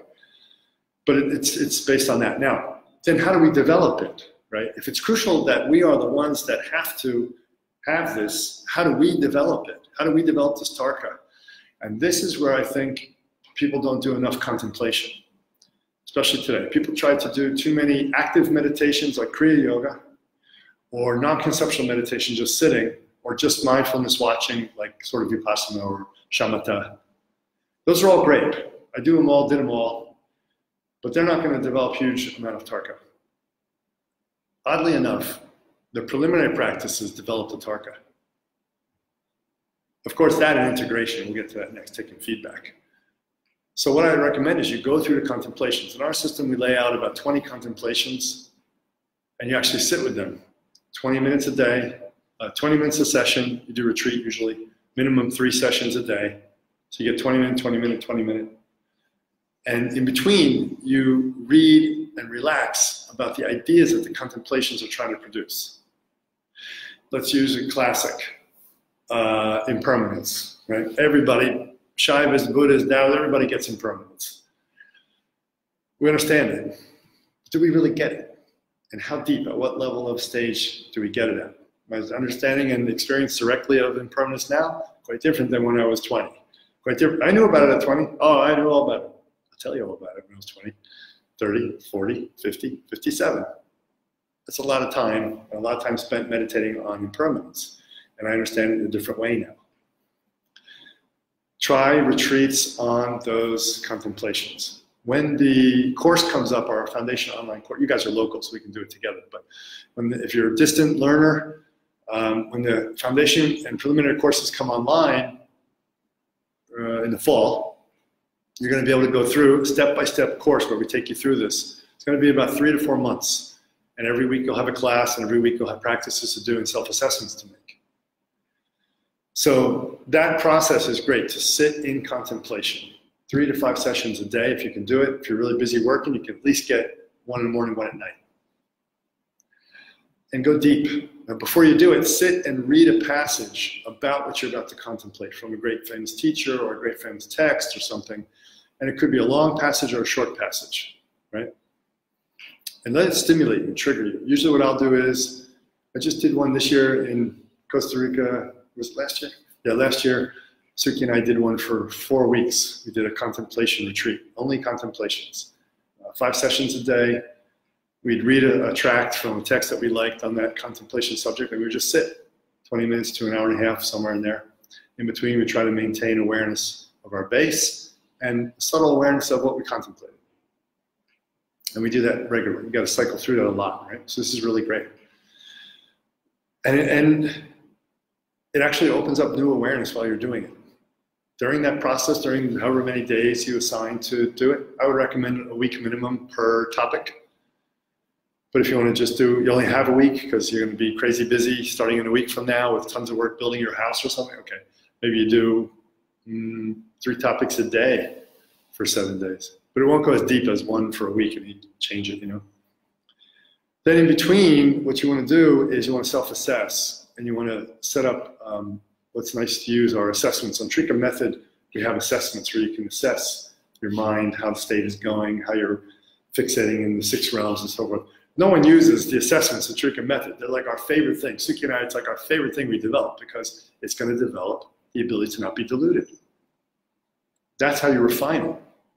You refine Tarka by contemplation. Tarka is self-assessment. You define Tarka by contemplation. You refine Tarka by constant self-assessment, but not to the point where you make yourself neurotic. It gets too much. For people that are first starting out in the path, constant self-assessment, am I okay, am I okay, am I okay? This makes you too insecure, not like that. But you're asking in a very mature way, how do I know? And it's good to find out if I know I'm deluded or not. The next way is study the view. It's extremely important to study the view. Not just do contemplation, not just get self-assessment going from yourself, but the more you study the view and go to view teachings, go to view teachings, go to view teachings, go to view teachings. There are people out there who've done very little training with me who say I'm their teacher on their websites, and I'm not, because you're not my student unless I say so. You know, you saying I'm your teacher doesn't make you my teacher. And they say they're teaching what I teach them, and that's deluded to me. That's deluded. So, but they feel like they've gotten some results and they're teaching without authorization. Now, how do we escape that kind of delusion? Study the view, study the view, study the view, study the view. If you do study view teachings, you see, 12-stage view especially. attend that training, attend that training, attend that training. And when I write the book on it, which I'm writing right now, when it's finished, read it, read it, read it, read it. You're going to be able to self-assess a lot easier. Reading it every day, even if you read it for 5 or 10, 15 minutes, or if you go to the retreat and then review your notes for 5 or 10 minutes a day on the stage, it's going to help so much. Because you're going to say to yourself, is this me? Am I in this stage? Am I showing the faults of being caught in this stage, not being able to move on? Am I showing the faults of thinking I'm in this stage when I'm in the lower stage? Am I showing the faults of I'm in this stage, but I really am caught when I'm in a higher stage? I'm actually working at a higher stage naturally, but I keep pulling myself back. An example, a really simple example that would be when I was a Christian. When I was young, I was a Catholic, born Roman Catholic, and went to pre-seminary. I was ready to be a priest.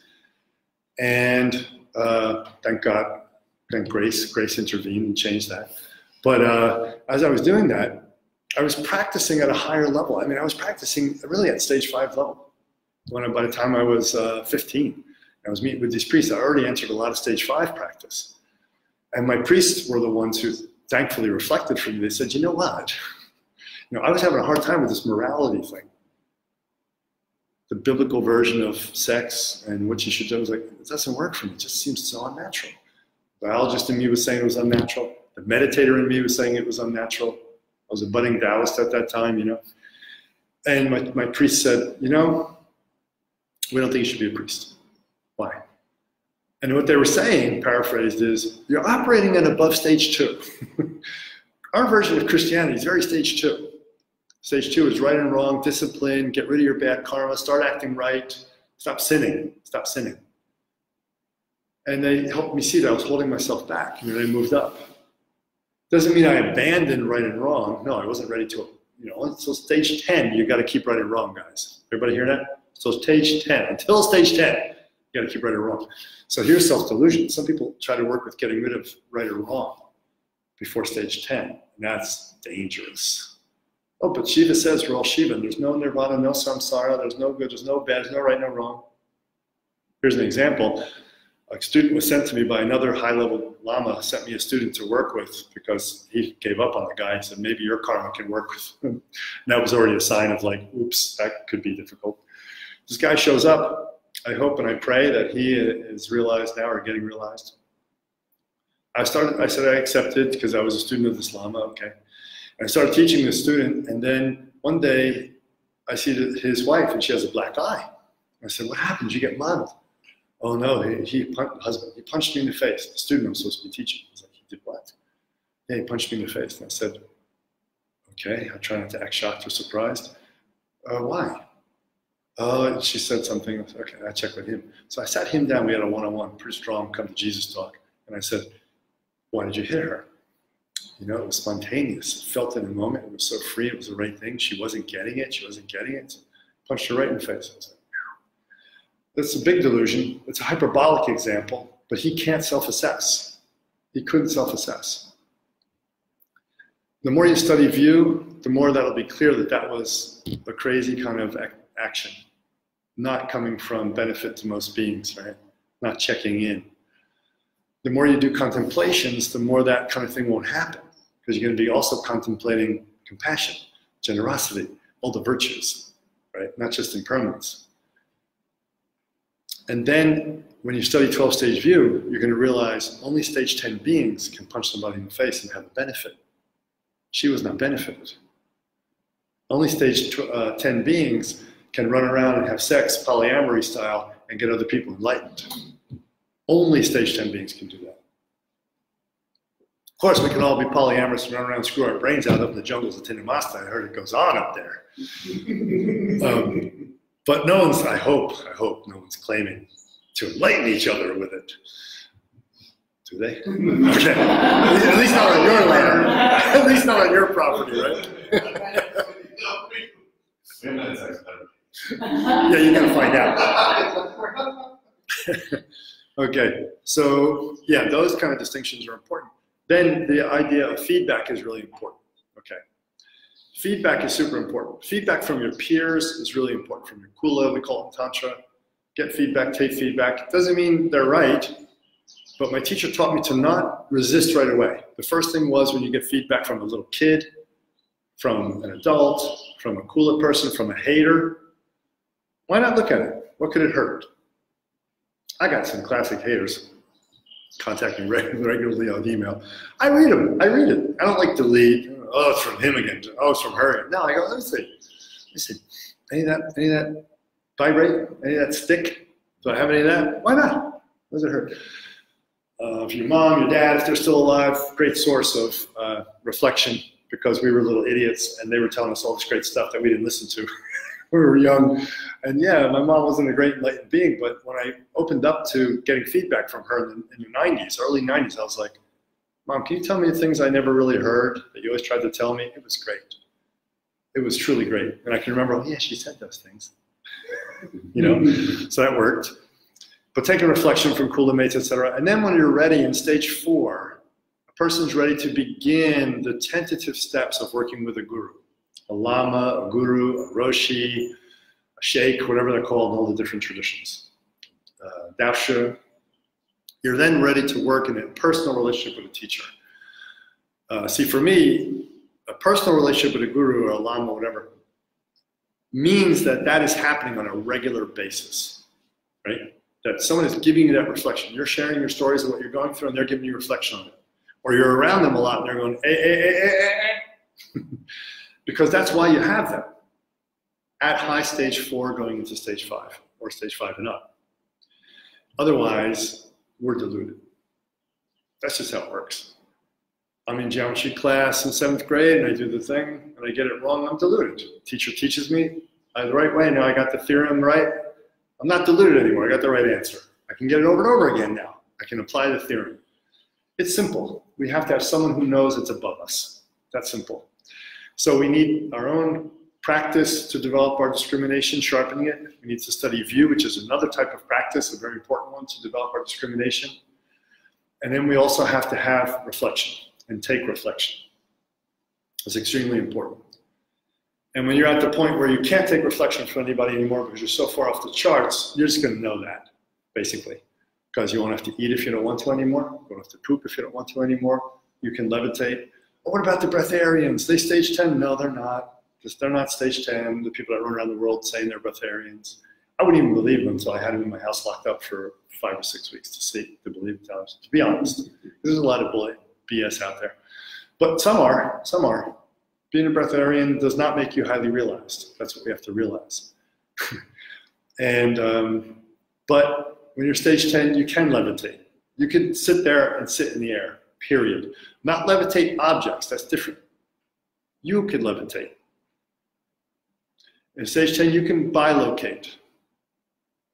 In stage 10, you could eat or not eat forever.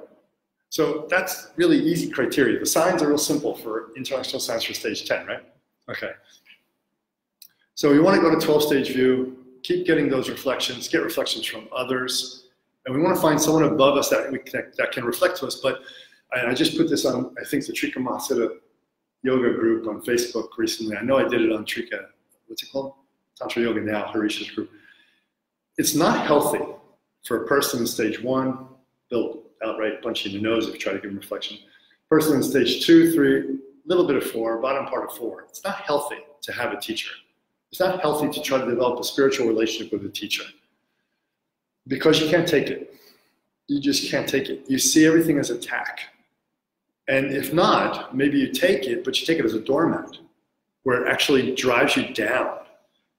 And there's a hierarchical relationship that you see as negative or oppressive instead of a hierarchy that I seek out so I can pull myself up to it. Hierarchy is natural. Hierarchy is natural. If someone tells you hierarchy is wrong, hierarchy is the man, the corporate world, you know, it's a spiritual thing, it's a religion, they're all full of shit. It's absolutely natural. You got the queen bee, you got the queen ant, you got the president, you got the lama, you got the guru, you got us. That's how it is. It just works that way because we're all needing that beautiful thing of how trickle-down transmission works. It should work like this. But stages 1 to 4, don't go there. In 4, you can start checking it out. Be on the periphery of a kula with a guru, a lama. But don't go there too fully, because you'll get burned. You won't like what they say. You won't, trust me. You will not like it. And you'll resist it. And it could become something that takes you off the Dharma, which is not good. You know, you don't want to hurt that desire to be dharmic and to liberate yourself for the benefit of all beings. You want to keep cultivating that. So if something gets in the way of that, you want to knock that out. Like sometimes somebody can work for a spiritual organization and work for the teacher, be a personal assistant or some function in their organization, right? And then it makes a big schism for them because they see the teacher as a real person instead of this icon they had on the throne. Still the same teacher, still able to give perfect transmission, able to give you what you need, reflect for you, but they don't like it because in stages 1 to 3, we tend to make fake pictures of our teachers as what I call the Jesus syndrome, perfected humans. Perfected humans exist, but stage 10, not before that. And we're not going to really, you know, most of us aren't going to get a guru in stage 10. I mean, how many stage 10 beings have you noticed? They're around, but do we even know who they are? No. So don't try to do that then, but get reflection. Start with kula mates. You can take reflection from a teacher, but just don't take a relationship with the teacher. Don't take initiation. You can say, hey, Guruji, Lamaji, what do you think about this? I feel kind of horny. Sometimes it feels natural. I can't tell if it's the energy moving through my channels, which when it goes through the channel down here, it makes me randy, and I want to have it, and that's natural. Or if it's coming from my conditioning in my mind, and I shouldn't follow it at that point because it has me seeking out an object to merge with instead of really being myself and sharing something mutual, you know, at a higher level. And then you can get some feedback. The point is, at that point, you should feel empowered to say, I don't like that idea. I don't like your advice. So whenever I don't have a student, someone asks me for advice, I'll give a caveat all the time. Okay, I'm going to tell you something. You don't like it, throw it out the window. I tell them right away. Because I don't owe you anything, and you don't owe me anything. I tell them straight up. Oh, I felt that. It's okay. I tell them straight up. You don't owe me anything, I don't owe you anything either, you know? So I think that's how we do it. So we have, if we look at it again, this is such an important question. I'm going on about it because, Tim, it's really important. How do we get clear self-reflection? A, we move through the stages, gets clearer as we go. The mud settles to the bottom. B, we start to use contemplation exercises regularly. Cycle through them every year, do a week. Doesn't hurt. Every year, do a month. Doesn't hurt. It helps. 3, we learn view. Go deeper and deeper into view, especially 12-stage view. That's how we keep from being deluded a lot. 4, we take feedback from our kula mates or from a teacher if we have a teacher or from our workmates, family, whatever. Just take that feedback. Those are the main ways without going more and more into it, okay? Is that good for now? Yeah. Yeah, good question. Malu, Buddhist Masters of Enchantment, Lives and Legends of the Mahasiddhas. Thank you, Malu. She put the name of the book in there for all you to see. Hi, Timo. Does one need to be introduced to deity yoga by a guru, or can one start doing it by oneself? Well, here you go. If you listen to all of the scholars who now think they're gurus online, they're going to tell you you can do any mantra you want, trade them like your underwear, the one you like you really like this pair of silk underwear, you can wear that underwear all the time. You obviously know the way I'm joking about it, that I don't buy this, that it's terrible. So you should be introduced to deity yoga properly, by a guru, by a lama. There should be an initiation with a ceremony into the practice. You don't even have to take that guru as your lama or as your guru, no. Not initiation with them. You're not taking refuge with them. But you should definitely receive a deity yoga practice, which is an enlivened mantra from a being who has realized the siddhi of that practice. That's super important. And I will go to the mat and double wrist lock any other person teaching in the world who says it isn't. I don't care who they are. I'm a traditionalist when it comes to this. Otherwise, you get a break in transmission. It's quite a serious break in transmission. So deity yoga, mantra yoga, should always come by transmission from someone who has achieved siddhi of it. And how do you know whether they've received siddhi of it, whether they're what's called vidyadhara in our old tantric terms? I think the Buddhists use that term too, but I'm not sure exactly the difference. But the Shaivas, it's vidyadhara, you know. It means you're a holder, a dhara, you're fastened to, or it's fastened within you, the vidya, the Shakti of the mantra of the deity itself.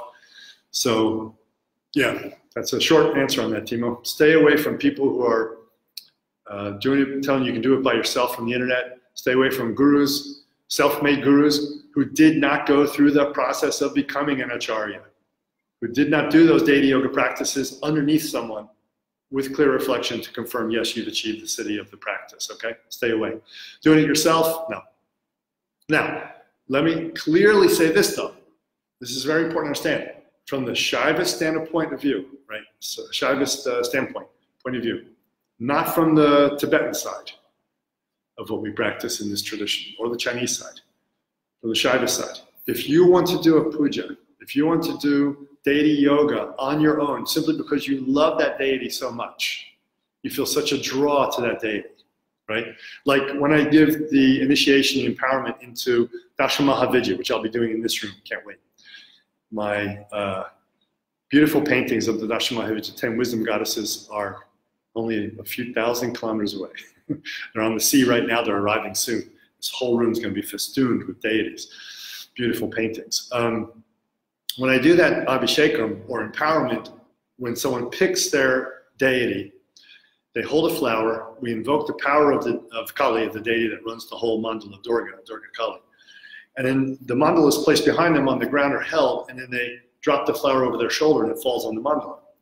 Now, many, many times, I'd say maybe 60, 70% of the time, more than half, a person already had an affinity to the deity that the flower falls on. So just like in Santeria, where they say the deity chooses you, this process, the deity is choosing you too. It's not really you choosing the deity. This is what I think is so fundamentally wrong when the Shaivist scholars and Tibetan scholars who act like gurus and lamas start saying, oh, you can just pick what you want. Because you're not picking. This is the point. Your ego will pick if you pick what you want. Be in a system, train first, purify yourself, and then you might match the deity.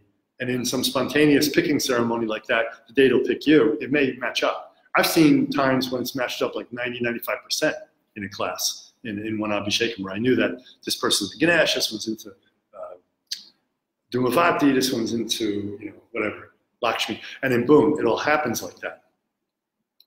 But again, it came through a transmission environment, unbroken transmission environment. The deity was introduced to you by someone who has fruition of the deity practice. And that's extremely important, okay? So don't do it by yourself, but do this devotional thing, no problem. In fact, it's said in our tradition that in devotional puja, there's no rules. There's not even rules. You can do the puja any way you want. It doesn't matter. You can sing and dance, you can make a party for them. You can do alcohol, drinks, you do whatever you want, because it's just you in a room alone with the deity, and you're doing what you feel, and that's fine. And in that way, if you want to do the mantra, you feel so inspired to do the mantra, you could do it, but realize that you hadn't received it in its enlivened version, and it should come ritually at some point as well, okay? So that part is true in our system, that if you really feel it and you haven't been initiated, you can do the puja, the deity yoga. You can make up your own, basically, but it's not something you teach. I know one person who teaches worldwide, and he teaches a tradition that is very, very ancient and very beautiful that comes from India. And when I asked him, it's a ritual tradition, I said, how'd you get this ritual tradition? He said, I made it up. I said, but this is a tradition that's unbroken from way back from the ancients. What do you mean? He said, oh, I made it up. I attended one time, and I said, oh, I want to make up my own, and I made up my own. And he's been teaching it ever since, but using the same name for this tradition as the tradition that comes from the masters all the way down. Now, he was honest enough to tell me that he made it up, which I thought was great, but I was kind of blown away. I was really blown away. I don't recommend that kind of approach, that you think you could attend something once and your spiritual acumen is so high you can just go and make up what you want. Learn the tradition. When you get to stage 8 or 9, you can start changing things in the tradition. That's one of the rules. Gregory David Dunn, how are you? Long time no talk. Can you say more about, but we'll see you soon, right? Yeah, you're coming, right? Can you say more about distinguishing between karmic tigers, the opening of closed symbols that bring up intense attachments, like the Chogyam Trungpa example, and regressing in the stages? Say more about distinguishing between karmic tigers and opening closed symbols and intense attachment. Okay, it's a tough one. It's like I answered for Tim, how do you have to build that discrimination to not be self-deluded? We have to do that for ourselves. We just have to. Because in the end, there's really very little way to tell from the outside what is a karmic tiger opening up that we're working with as a closed symbol that bring up these attachments, right? What am I distinguishing? Let me get this right again. You say more about distinguishing between karmic tigers, the opening of closed symbols that bring up into these attachments, and regressing in the stages. Okay. Yeah. Okay.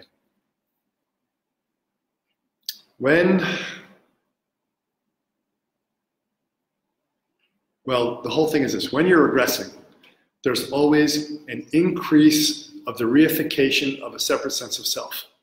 Take that one to the bank. That's the principle. But that relies upon your ability to sense that there's a separate sense of self. That relies upon building discrimination, good tarka. But you could have conversations with your Lama or Guru about it. But the one key factor underneath all the other factors that we could talk about is that there will be a reification of some separate sense of self when you're regressing in a stage rather than working with a karmic tiger.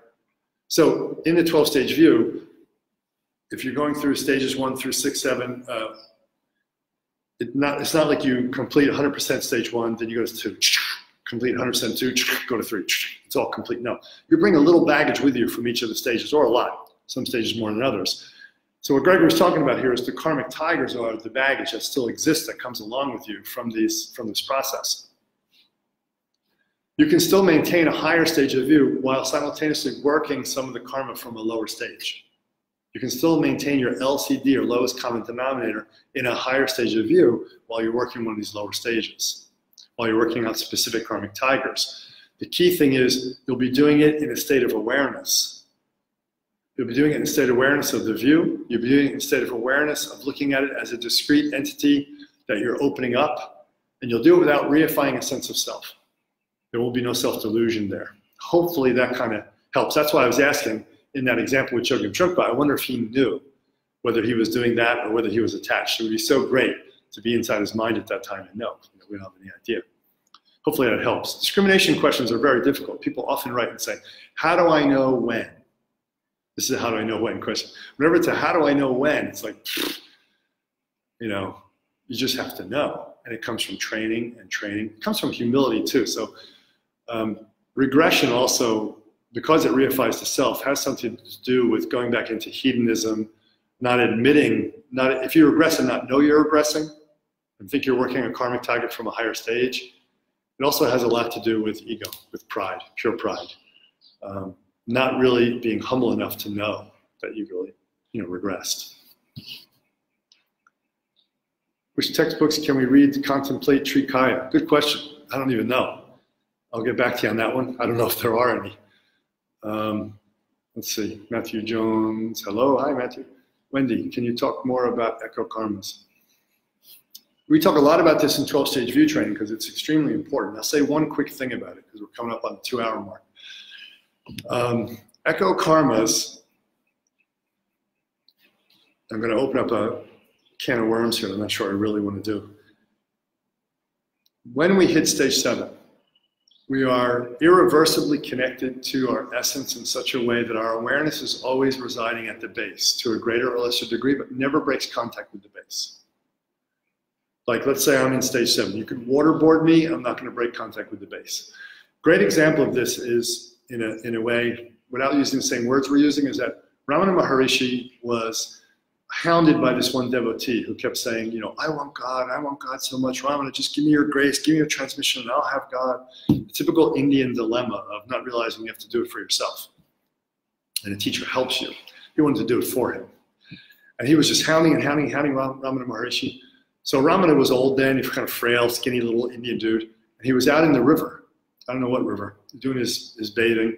And this guy was on the shore just beseeching him and hounding him and bothering him. So Ramana said, okay, he changed his mind, okay, come out here to the river, and I'll give you that grace. And this guy said, I can't swim, Guruji. It doesn't matter, I'll support you, This guy's freaked out. So he's only up to, waist level water or whatever, but he's afraid to come out. So tentatively he gets in, he gets all the way out to where Ramana is while he's crying with bhakti. Here comes my moment, the Guru's going to enlighten me. Because he's saying he wants it so bad. What he's saying is, in his own way, is that I'm so deeply immersed in God consciousness. I want it so bad. There's nothing but. So he says to him this. Ramaji says to him, do you want God more than anything else in the universe? He says, yes, yes, more than anything. And he's like, are you sure? Yes, yes. He goes, okay. And Ramana gets possessed by all the power of Shiva at that moment. This little man grabs this big guy by the head and shoves him underwater. And the guy's flailing away like he's being waterboarded.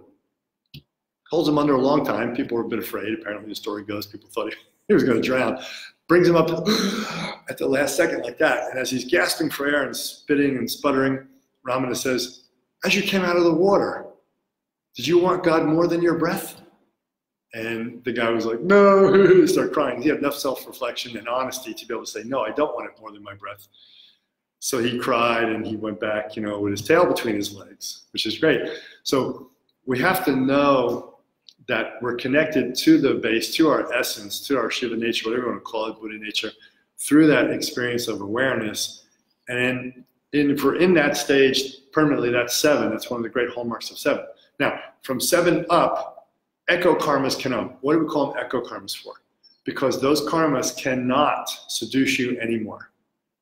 They may be there. The impulse, the conditioning, the neural circuitry of the amygdala, whatever, could be there still, but they will not seduce you.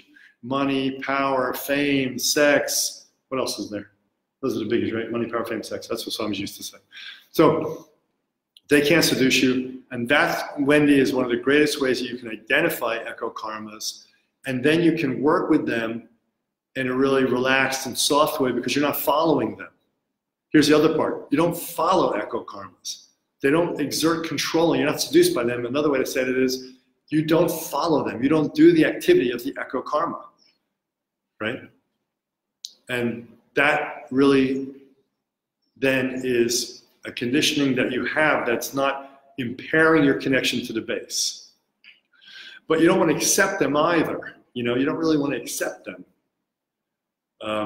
You have to work with them, especially if they're in such a way that if their expression comes out, even if you're not attached to them, they could obscure your character development, your compassion, your generosity, your desire to do good for others, your desire to love. If they're obscuring that, then we have to work with them, right? Now, echo karmas that aren't obscuring our ability to stay connected to the base, that aren't obscuring our ability to show up as a being of compassion and wisdom, we don't have to worry about them. That's where some teachers retain some funny habits when they get older from when they were younger, watching WWE, like the Roshi example I gave today, or drinking beer, the same Roshi example. Who cares? You know, who really cares? It has nothing to do with whether this person's realized or not. Okay, so hopefully that helped you with that. All right, great. So that was a lovely session. It's 2 o'clock. We did 2 on the dot, which was amazing. Again, the announcements are, at the time when I announced it before the satsang, we had 4 spots left for Dream, Sleep, Death Yoga Retreat. And that is November 4th to 8th here in Costa Rica. If you want to sign up for this or the other things, you go to Trika Path, Trika path@gmail.com. If you want details regarding Ayurveda and Vajradeha retreat, also discussed a little bit in this satsang, November 25th to December 15th in India, that'll be posted today, it says. So keep looking on the Facebook group for that. Don't hold your breath. Sometimes things go wrong with tech IT down here. A day or 2 maybe, but we'll try today. And also in spring of 2020, we're going to be in my lovely country, Melbourne. And we're going to be doing 2 trainings back to back that Eleni and William are helping to put together. And that's fantastic with my old students from Australia. And that's going to be a wonderful experience. And if you're in the area and you want to stop in there, go to that training, feel free. Okay. This was our Virgin satsang in our new teaching center. That's why it sounds a bit echoey.